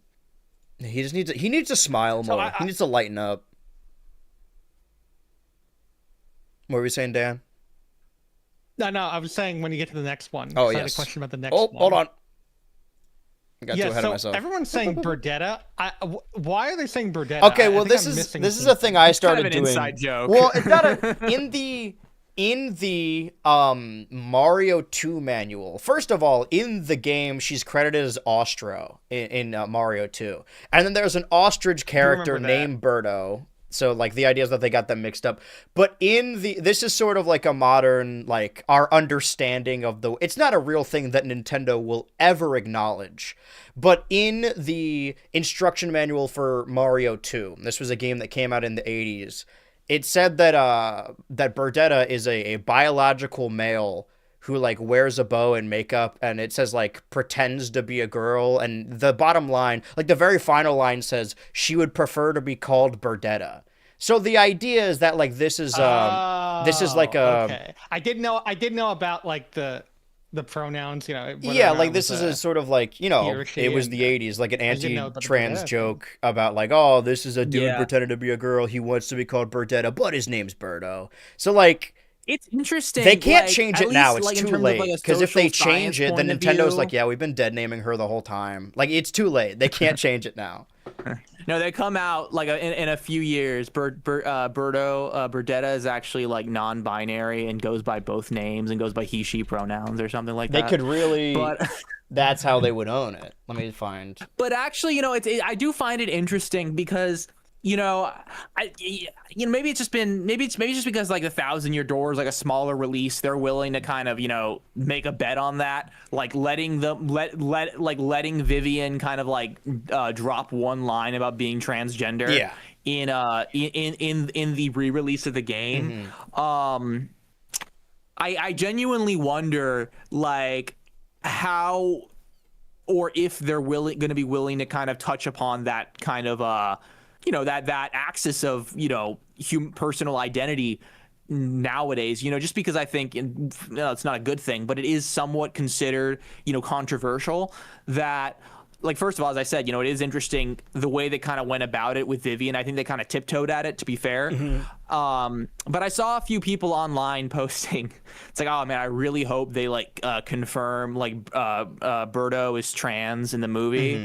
And I think to myself, like, oof. I admire your optimism, but I don't think you're being very realistic. Like I'm assuming they're just not going to touch that with a 10-foot pole for like a movie they want to, you know. I mean, maybe like they'll do the kind of Disney movie thing where they say, "Oh, this is our first like gay character," but they don't even say that they're gay. I don't in the think that's movie. even You know, true I mean, for maybe- Illumination. I don't think has Illumination ever done anything like that. Probably. Well, all the minions are gay if you think about it. Excuse me, give me 1 second. No worries. I was just gonna like all of this goes off the interpretation that like the instruction manuals for these US version of the games are canon anyway. Like this is just like that's another point. It's like that's actually a point I bring up in a video that I'm working on. That like on some level you kind of have to take certain things that are said in officially published material as a grain of salt. Yeah, it's possible You know, Miyamoto it's doesn't like, even I know. think this is like some shit some guy made up. Yeah, you know? Miyamoto didn't write this. Like this is whoever was like not even translated in the game, just making the package. It's like, yeah, we'll put that in there. It'll be funny. Yeah, I mean, do we know what it says? I mean, I can double check like after this like stream like what it says in the Japanese version, because honestly, I wouldn't be surprised if this is also in the Japanese translation, because I think like there is, you know, a history of like cross-dresser. I guess I'm gonna say cross-dresser. Right. That was the understanding at the time. In like anime and certain things. Yeah. Like I wouldn't be surprised if it's also saying that in the original Japanese release. But I think Mario as a brand has evolved so much in like, you know, the past 40 years. You know, and it's funny. I mean, Birdo was originally not even envisioned as a Mario character. So I don't know. I mean, it's like when you talk about things like this, you know, you kind of have to keep that in mind. This is a fun head Mario's canon. It's never going to be quote-unquote lore has been like whipped into shape over the years. It's an unfortunate situation because they did not help themselves later on with what happened with Captain Rainbow. They kind of yeah, she gets arrested in that game for going into the women's bathroom. Yeah, so I think they definitely learned their lesson a lot. But that did not help at all. What's the Captain Rainbow situation? I feel like I watched a video on this years and years ago. She gets but locked in a cage because she gets arrested because she tried to go into a women's bathroom. Okay. And when did Captain Rainbow come out? That was a WiiWare game, but it was only released in Japan. Interesting. Yeah. Yeah. Well, I mean, I think the gap between now and that game is probably about the gap between that game and Mario 2. More or less. I mean, you're looking at like 15, 20 years both directions. Yeah. So, But yeah, like I have picked up saying Burdetta because I think it's fun. I think it's funny. I don't think this is a real like. I mean, as far as they've talked about, I guess since Captain Rainbow, Birdo just is a woman, and I guess that's I guess the best they could do for this character is just have everyone acknowledge her as a woman. If she is a trans woman, then I think the best thing to do is still just be like, no, she's a woman regardless. And if Nintendo accepts her as one, then I like to think the Mario cast does as well. But I don't think it's something they're ever going to like get into. Yeah. Unless there's just, I mean, I guess I'm like thinking like theoretically if we're talking in the realm of like decades, maybe one day someone like they'll say something, but I assume they don't want to kind of spend that cultural capital or like kind of, cause a storm with that right now for their movie. Well, like, that's the big thing. I mean, like, if we want to get into it, we'll get into it. That like the idea that because we know so much more about this gender identity that like, oh, things are much better now. But it seems like this is like sort of an erasure of queer past, that the fact that they had this, although albeit a joke, they had this understanding that like this is a type of person that exists, and they just like live their own life and leave them alone, as opposed to now where I would argue it's a little worse, where there's a better understanding, but now there's like sort of a full like hatred fueled vitriol for the community, whereas before people were still transphobic, but it was more like just let people do whatever they want. And that's maybe a misappropriation of the era, but even in the 80s, understanding that this type exists. Yeah, I think in the past, whenever certain topics of, historically, I always like to bring it up because I think it's a show that I've made a name of myself talking about, like the infamous like transgender troll line in Total Drama. Yeah. Like I think gender identity is something that, I mean, just 15 years ago, people really didn't like the language on it was so much different back then than it is now. There was just like a Drake and Josh bit where Josh kisses a woman and then she has like a manly voice and he's like, ugh.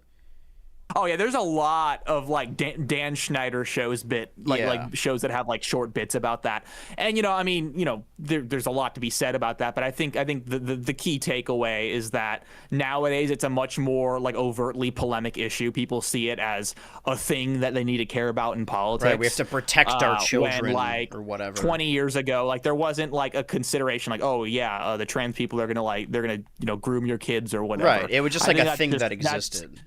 Like maybe, I mean, they would probably like what would be said, I think, by like transphobes back then probably was just an extension of what people would say about gay people who are homophobic. Yeah. I think that's the big kind of, anyway, yeah. Well, that's the like we can nip this discussion in the bud, but like that's where a lot of it comes from, like misogyny, homophobia, transphobia, the idea that like they're trying to trick you. Like, oh, you made me gay. You got me. Like, that's not a thing that anyone does. Anyway, all right, the rest of this trailer, we see Burdetta. We also see, this is there a crab boss or is just the crab character? Because there is a crab character, and I think... Oh, I'm remembering the crab character now. Crabber. It might just be the character. Crabber is the name. C-R-A-B. Oh no, it's the guy from Mario 2. It's definitely the guy from Mario 2. Okay, so not the Galaxy one. Yeah, because we're seeing a lot of... it looks 1-to-1 like the guy from Mario 2. Right, and Pokey also I don't think there can be any... debuted in Mario 2. We don't think of like Pokey and Bob-omb and Shy Guy as... But like those are Mario 2 characters. We also see... I know this is a Galaxy character for sure. It's the Astro Goomba. See, now we're getting a collection of characters. Okay, so not the Crabber. Well, hold on. Let's keep here what we have so far.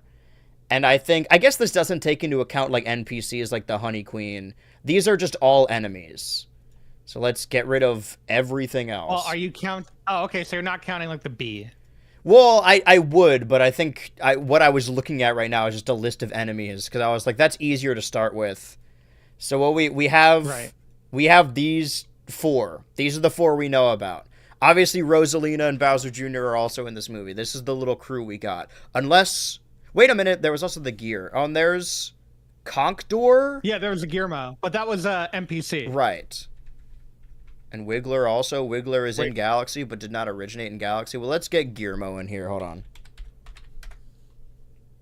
This is a PNG. I could just copy it. Then do the B as well. Just get them all. Yeah, giant Get, Gearmo.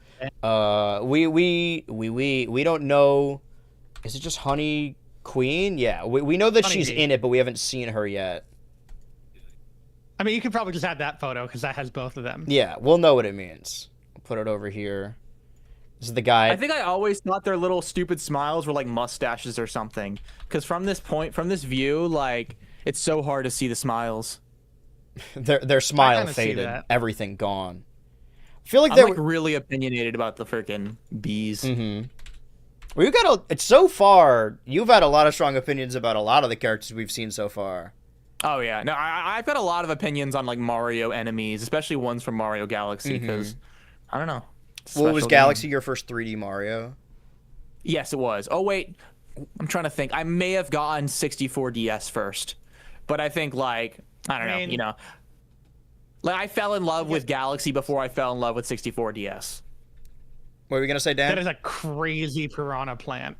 Yeah, to the point where like there's a love that specific piranha Galaxy piranha plant that's like more sharp, but this is very clearly just the traditional piranha plant. Now I don't recognize her. I think this is just a girl Pianta, more autumn themed though, which is interesting. This is weird. This is a weird character. What is this? I know it's a Koopa. Dude, they should have had Luigi be the freaking like card is that dealer. the guy from yeah, it looks like a card dealer. Yeah, like, I think the idea is that his hair is supposed to be slicked back, so they like removed the top fins, but it makes him look so weird. Well, we're hoping to see more Scott Menville. Hold on, a coin coffer. Now, okay, here's the question. Yeah, I don't know. I think coin coffer originated in Galaxy, right? Part of me wants to say Mario like 3, but I don't know. I'm just like, yeah, I feel like mixing if it it's up with on another the enemy list. I was gonna say if it was in Mario Galaxy first, apparently it wasn't. Then it was something else. It debuted Super in Mario 3D, Land actually. Yeah. I think there was a different enemy in Mario 3 that like eats coins. It looked like a something. bag, kind of. Yeah. Well, actually, I think I remember what have it was. this here. It was like, oh man. See, this is why I did this ahead of time. It's called It was like a bag of Starbits. yeah, it's called like fucking like Sack Boy, something like that. Sack I Boy. like to think that's like proto coin coffer. Crabber. It's not the Crabber. Hold on. It's not the Flip Bug. It's not the Green Grill. Little Burr, Mandibug, Mikey Mine, Pokey Head. Oh yeah, we do have this Pokey Head, but that's not the one we see. And also, this is what I'm talking about, the prickly piranha plant, but it's not purple. Slurple, Thorny Flower, Spoig, Sprangler, Spring, Starbag. Here it is, Starbag. Oh yeah, Starbag. This is a different guy altogether. Not to be confused with the coin coffer. Yeah, coin coffer. I like that. We got to go back. I like that the coins sort of form his teeth, and he looks like he's got like missing teeth. I have mixed feelings on that. Oh, I'm a little mixed on that too. I think it looks very ugly. I like that it's ugly though. I like that he's he's missing teeth. I think it's cute. Yeah. Switchy, what do you not like about this? It's the same reason. Like, there's something that I don't know. Whenever I see that, I'm like, ugh. That's all. It's not actually a big deal. We have. It's not, but like. This isn't the Luma from the first movie because that one's blue. This just is a Luma. No, it's not. It's not. But I also think it's interesting that now, technically, I think this is our first official crossover from the movie into a game with Mario Tennis, right? Oh, is this one of the alternate skins from Fever? Lumali is. Okay. The blue one. Oh, is that in Mario So Tennis? that's interesting. Oh no, the blue one. It is, yeah. yes. You unlock after playing like 15, I think. Yeah, because like So thinking that's about, interesting. I was thinking about the vague concept. I'm like, oh no, there are different colored Lumas, but I feel like the Lumas are often like dessert colors. Like they're either like a chocolate black or like more of a cream and a brown. Like I don't think we've seen. I could be wrong, but there aren't this many like primary colored or like color of the rainbow Lumas, right? There are. Okay. There are. I don't think the colors are usually that saturated. They usually are more of like a pastel kind of thing. There were red Lumas that were specifically for like the red star that you unlock later. Right. And I'm sure there's green ones. Yeah. Okay. Well, I'm very wrong because you get green stars as well. That's what I was thinking of. Polari. Didn't know he had a name. Now maybe I'm a bad surprised there's person. no. We haven't seen a Hungry Luma yet. Yeah. I'm surprised about I mean, I said it before, like the absence of, we don't need all of the bosses, but like, I gotta see Dino Piranha in here. Like that one shows up several times in Gal. I want Dino Piranha. Like I want Dino Piranha. Blooper from the first Mario, Shy Guy from Mario 2. I wonder what their like choice for the order was, because it seems weird to go from Coin Coffer to Luma to Blooper to Shy Guy to Bowser Jr.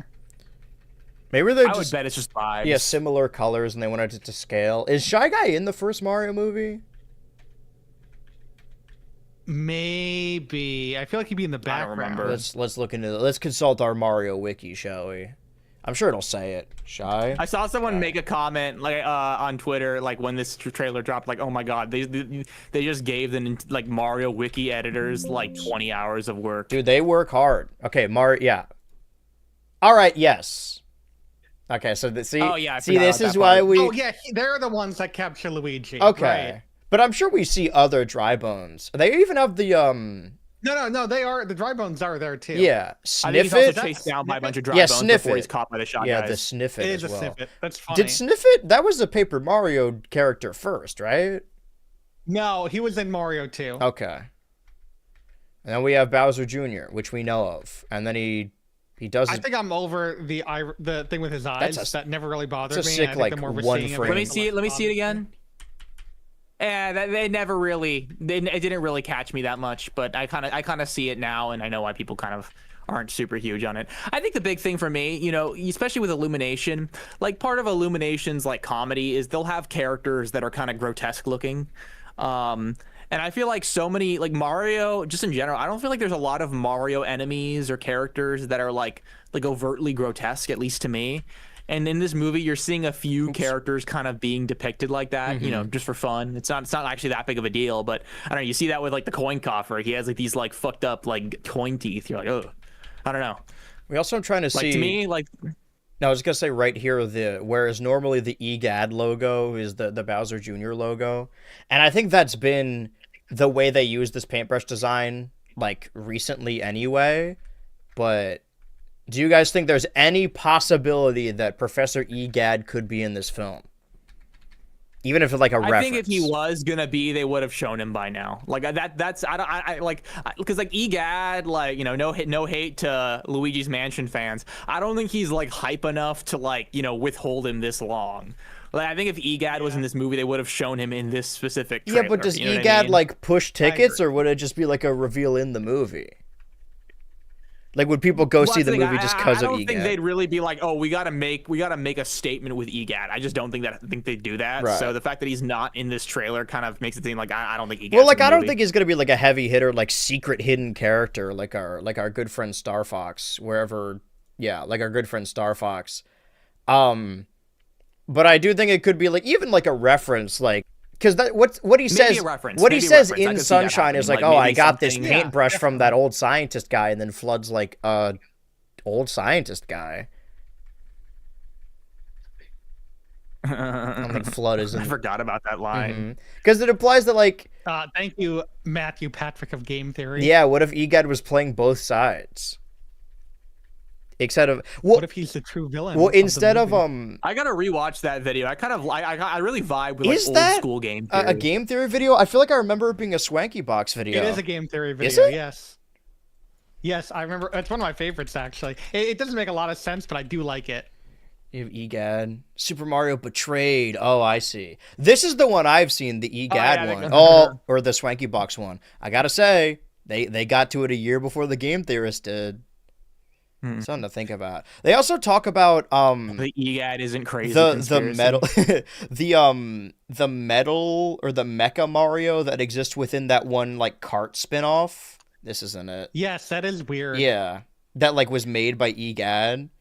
Well, now we're just showing someone else's video. Anyway, before we get into our final segment where we watch our weekly Nintendo Direct, I got a sandwich before this stream, and then I was so caught up in trying to get all those Mario Galaxy enemies on one page that I didn't eat my sandwich, so I'm excited about that. Oh, I do want to say, before we get into that last thing I was going to say, that I don't need to talk about them at length, but this weekend, I did go to the theater again, and saw. Oh, I forgot I was still having my net around that. I saw two horror movies back to back, Undertone and The Bride. Neither of them were good. And then I've been continuing my tradition of watching a musical at least once a month. And at my local theater, I got to see Hadestown this time around. But the reason I bring this up is because I brought this up the last time I made a friend at the theater, just by talking to someone. And I want to give a quick shout out to Rashad, a second person I've met that, like, when I was seeing Undertone, I didn't like it. Like, a lot of it, the initial intent is that, like, oh, it's like the pitch is that, oh, it's like this horror podcaster and they get sent a cursed audio file and it's an audio based horror movie, but they don't like stick to that. There's also like a bunch of traditional cliches, like, oh, there's a demon and an old lady. Like, if it was just all audio centric horror, I think it could have worked. But anyway, I loaded up Letterboxd on my phone. I started putting in my review, and it was just me and this other person in the theater, and he was sitting behind me. And then he like leaned forward because he saw me on Letterboxd and asked me if I was as disappointed in the movie. And I was like, you know what? Yeah. And then I had like an hour between seeing Undertone and The Bride. And then I just like, we're the only people at this theater. So I was just talking with Rashad this whole time, added each other on Letterboxd. I love the, say what you will about, like, you know, film Twitter or people that like just watch movies to do reviews, but I do love the community aspect. This is now the second person I've met at that movie theater that also goes every Friday. And I'm like, hey man, because he's going there to see Project Hail Mary next weekend, and also so am I. And I'm like, yeah, hey man, we're not gonna go together, but if I see you there, we'll talk about it again. I really love this idea of like the film equivalent of a book club, of accumulating people that go to the same theater and then just talking about movies. And I bring it up also because at a certain point he was showing me a list of movies that he wants to watch on Tubi.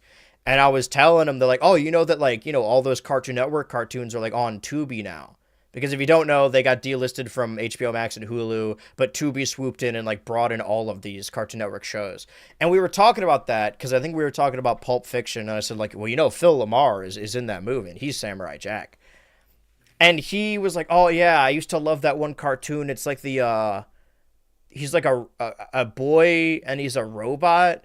And I'm like, are you talking about Robot Boy? And he's like, no, and it wasn't Robotomy either. And I was like, I don't know, maybe Generator Rex, like he's half robot, or maybe like an anime like Astro Boy. And he's like, no, it was like Whatever Happened. And I'm like, are you talking about Whatever Happened to Robot Jones? And he's like, yeah, that's my favorite one. And that, like, didn't perplex me, but interest me, because if it's a really obscure cartoon, it's like, okay, you know ball. Like, your favorite's Robotomy. It got 10 episodes one season. That's a deep cut. But, like, Whatever Happened to Robot Jones is exactly in the middle, where, like, it is a traditional syndicated cartoon amongst the Cartoon Network lineage, but it's, like, no one's favorite. So I was just happy to meet someone whose favorite cartoon was Whatever Happened to Robot Jones. So yeah, quick shout out to Rashad, hoping to accumulate more people as I go to the theater. But on that same note, when it comes to Cartoon Network, this isn't something video game related, but something we've covered on the last couple episodes. As we know, I wouldn't say every April 1st, sometimes it's March 31st, sometimes it's April 1st. Adult Swim does a broadcast for April Fools every year. Since a certain year. If you want to learn more about that, Dan the Man Show has a video about it, and also I'm in it, and I do a fantastic job. And the schedule, I did okay, has changed. Now we have a proper schedule for March 31st, 2026. And that day on Adult Swim, after a couple hours, March 31st, Tuesday, is I don't know how many hours, I guess a 6 hour... Until 6. Yeah. No, until 5. A 5-hour marathon of Smiling Friends. We've talked about this before. I used to not believe, I guess, that like the idea that the show ending is an April Fool's gag, because we've heard from people who worked on the show and it seems a little bit more serious the way they're going about it. But this is suspicious, to say the least, if I do say so myself. Right. Yeah. Does this change your opinion or your thoughts at all? I still think this is one large bit. That's crazy. I think this is a huge bit. Mm-hmm. We will see. That being said, if it's not, then my guess is they're probably gonna do like what they kind of did with Seth MacFarlane many years ago, and kind of have Zach and Michael host a night, and we might get some like creator commentary of sorts. The only thing that's throwing me off, the one thing that is throwing me off, is if you look at the 1:45 a.m. slot, that is 45 minutes. Oh yeah. Interesting. You're right. So I think that repeats later on too. Yeah, the Schmaloogles. Does it? It is yeah, 3:45 from yeah, Mr. so President, yeah. There's two 45-minute slots. Huh. So I don't know what that means. Interesting. But clearly that that is not Smiling Friends. Or that is not anything that we've seen before from Smiling Friends. So I don't remember exactly. The last couple years, it's been the 31st into the 1st. It hasn't been the night of the 1st, right? It's been midnight on the midnight of the 31st going to the 1st. Okay. And it's the same one that'll probably air as a YouTube broadcast as well. Because they've been doing that since, I think, 2022 or maybe 21. I think that's the case, yes. Yeah. Well, I think that they'll probably do that as well. Okay, well, this is a Tuesday. That means we do have the anniversary installment. 2 Switch 2 Ultras from now falls on this day. And assuming that episode is like, I don't know, 2 hours, that'll end at like 8 p.m. If you guys, if you want to watch this, if you want to lock into this Adult Swim April Fool's broadcast, I suppose we can go over what that means. And I will say that next podcast, next Tuesday, is a very exciting one. Probably won't have as much Nintendo to talk about, but we will have a lot to talk about. You guys will see it when it happens, just in case it doesn't happen. But we have plans for the next 2 weeks. Can't believe it's going to be a year. Episode 46 will have been the anniversary episode. And we got no direct to show for it. Nothing on the upcoming Thursdays. I mean, in between the next pod and the 31st one, we will have our hands on the Mario Wonder Switch 2 edition. So before we jump into this Nintendo Direct June 21st, 2012, is there anything you guys wanted to add before this final segment? Did you buy Save the whales? Did I? Oh, the talking flower? Yeah. No. Did you? No, I didn't. Maybe I will, but like I don't know. Have you gotten your hands on Pokopia yet? I need to buy it. I'm just being cheap. But dude, honestly, I'm kind of afraid of buying it because if I buy it, like I might like not do anything productive for like 2 months. That's the thing. Right. You gotta you gotta get on the same streaming grind that Dan started last week. You gotta monetize that shit best you can. Yeah, I gotta find a way to make money off of it. Write it off. Mm-hmm. Dude, yeah, I mean that's literally what we talked about this before, but like if you're a streamer and you get paid by Twitch, that's what you're supposed to do. Like every game you buy is a write-off if you stream it. Exactly. Mm-hmm. Well, I'm excited. How often do you have to stream? Once a year. I guess. I mean, as long as you, because here's my thing. There might be like a rule I'd be breaking theoretically if I I don't know. I mean, if it's all connected to your job, like even if you maybe like I get paid by Twitch, but I didn't get enough last year to get a 1099, but it's still a part of my like I still bought those as business expenses. Yeah. The way we talked about it before, and I think the way you brought it up, it sounds like, oh, we're like behind closed doors, like cheating the system. This is what you're supposed to do. Like they tell you to write off every single thing you buy for it. Yeah, exactly. I guess my big concern, and we'll get to the direct in a sec, is just like I wonder like if I like do some streams but I'm not that serious about it, if like my writing it off could kind of be put into question because like it's not a thing. Maybe I'm not streaming enough, or maybe I'm not making enough doing it that it's not really fair to call it a business. I don't actually know how it works. I would say if the stream is the Switchy name and like that's your brand, and as long as you you stream all of the games that you're writing off, that because like I haven't written off games I bought for videos, but I probably should.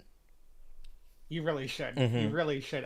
Definitely the games you do for video. Yeah. Well, dude, that I mean, that Valve Index was a write-off because I got it for the horror video. For the most part, it's like an accumulation of little things. Like the Phantom Menace video where I get a bunch of toys, basically. That was all for that video because I wouldn't have realistically got them for any other reason other than that. without getting too much into it, I've been trying to make plans for MomoCon, but I'm like, I'm gonna wait until after I do my taxes to like get my hotel and plane ticket, just to make sure I have enough money to do so. But I will say that, like, I'm interested to hear if you guys have thoughts about Pokopia when Dan gets it or if Switchy gets it. Because I have seen, we talked about this last week. It is kind of weird that, like, this seems to be the Switch 2 seller. Like, I've been reading TikTok comments under clips of people being like, oh, I'm getting such bad FOMO. I guess I gotta buy a Switch 2 to get this game. Whereas something like Mario Kart or even Donkey Kong haven't moved that needle. Like, it really is, you just do need the casual market. Because this is one of like 6 Switch 2 exclusives. I don't want to. You might be right. I would say I would offer the opportunity that I would offer the possibility that maybe like you might be like overstating how much excitement Pokopia has compared to Mario Kart in your head, because I wouldn't be surprised if like comparatively it's not actually that much more, that much less. You could be right. I would put it on the same level as like that Miitopia re-release in 2021 that like went viral for a while and people were playing it that otherwise wouldn't, but it wasn't like a huge seller. Yeah. Well, no, I mean, I definitely feel stupid that I didn't think that Pokopia was going to do as well as it's currently doing. Like, for some reason, it kind of just came off to me as like, I don't know. I mean, like the comparison a lot of people make is Dragon Quest Builders, and I mean, I think some people like that game, but it's not a game that I hear people talk about like consistently. So I think part of me just thought it was going to be like another Pokemon spinoff that people didn't really, that didn't like, make a lot of noise. But I don't know. I mean, like, I think the more I think about it, it's a sandbox that's like Minecraft, but also Animal Crossing that's Pokemon. Yeah, it's also, like, why wouldn't that it has do well? Pokemon in it, which I think is what we're forgetting, and that's really all it takes sometimes. No, absolutely. And it has more, not that it has more Pokemon than you would think, but it has choices that you wouldn't suspect. I've been seeing a lot of that. That's where we stand. We haven't gotten the talking flower. I don't know anyone that did other than Penny. And then that's the latest release is Pokopia, and then we're leading up to Mario Wonder Switch 2 Edition. Not this Thursday, but next Thursday. We don't know what this Thursday's release is, right? This is still blank. I believe so, if last Thursday was the flower. I think it is, yes. Yeah. Well, they could shadow drop some kind of GameCube game. Something like that. Maybe this is when they're trying to get... Well, actually, hold on. I guess the Mario Galaxy Amiibo... No, that's not until April. Yeah, we don't know. But that doesn't matter. What does matter right now is what was going on with Nintendo June 21st, 2012. Normally in these, I would give the little in-between, like, oh, these are the games that came out. But the last Direct was, I think, in canon 2 weeks before this. There was a pre- and post-E3 Direct. Hi, everyone, and welcome to another installment of Nintendo Direct. And this is Reggie. This time, I'm coming to you from my office at Nintendo of America headquarters in Redmond, Washington. Today, we've got some news about Nintendo 3DS. Can you believe this guy's suing the U.S. government? Not only about upcoming games, but also about the Nintendo 3DS system itself. So, Reggie's doing that? No. And But that's why what don't we people view as begin Nintendo. with He's this? doing it single-handed. This is Nintendo 3DS. Well, I thought I was like is it... Its screens Oh, are shit. 9% I don't remember them larger revealing than this those of the soon. original Nintendo 3DS. This is a year into the 3DS. I do. Gaming Okay. I do. experiences will be more intense and more. So I think the immersive. DSi XL was already a thing at this It has a point. Oh, particular okay. form factor like, and will be available in red and blue, and has a battery life that outperforms the original Nintendo 3DS.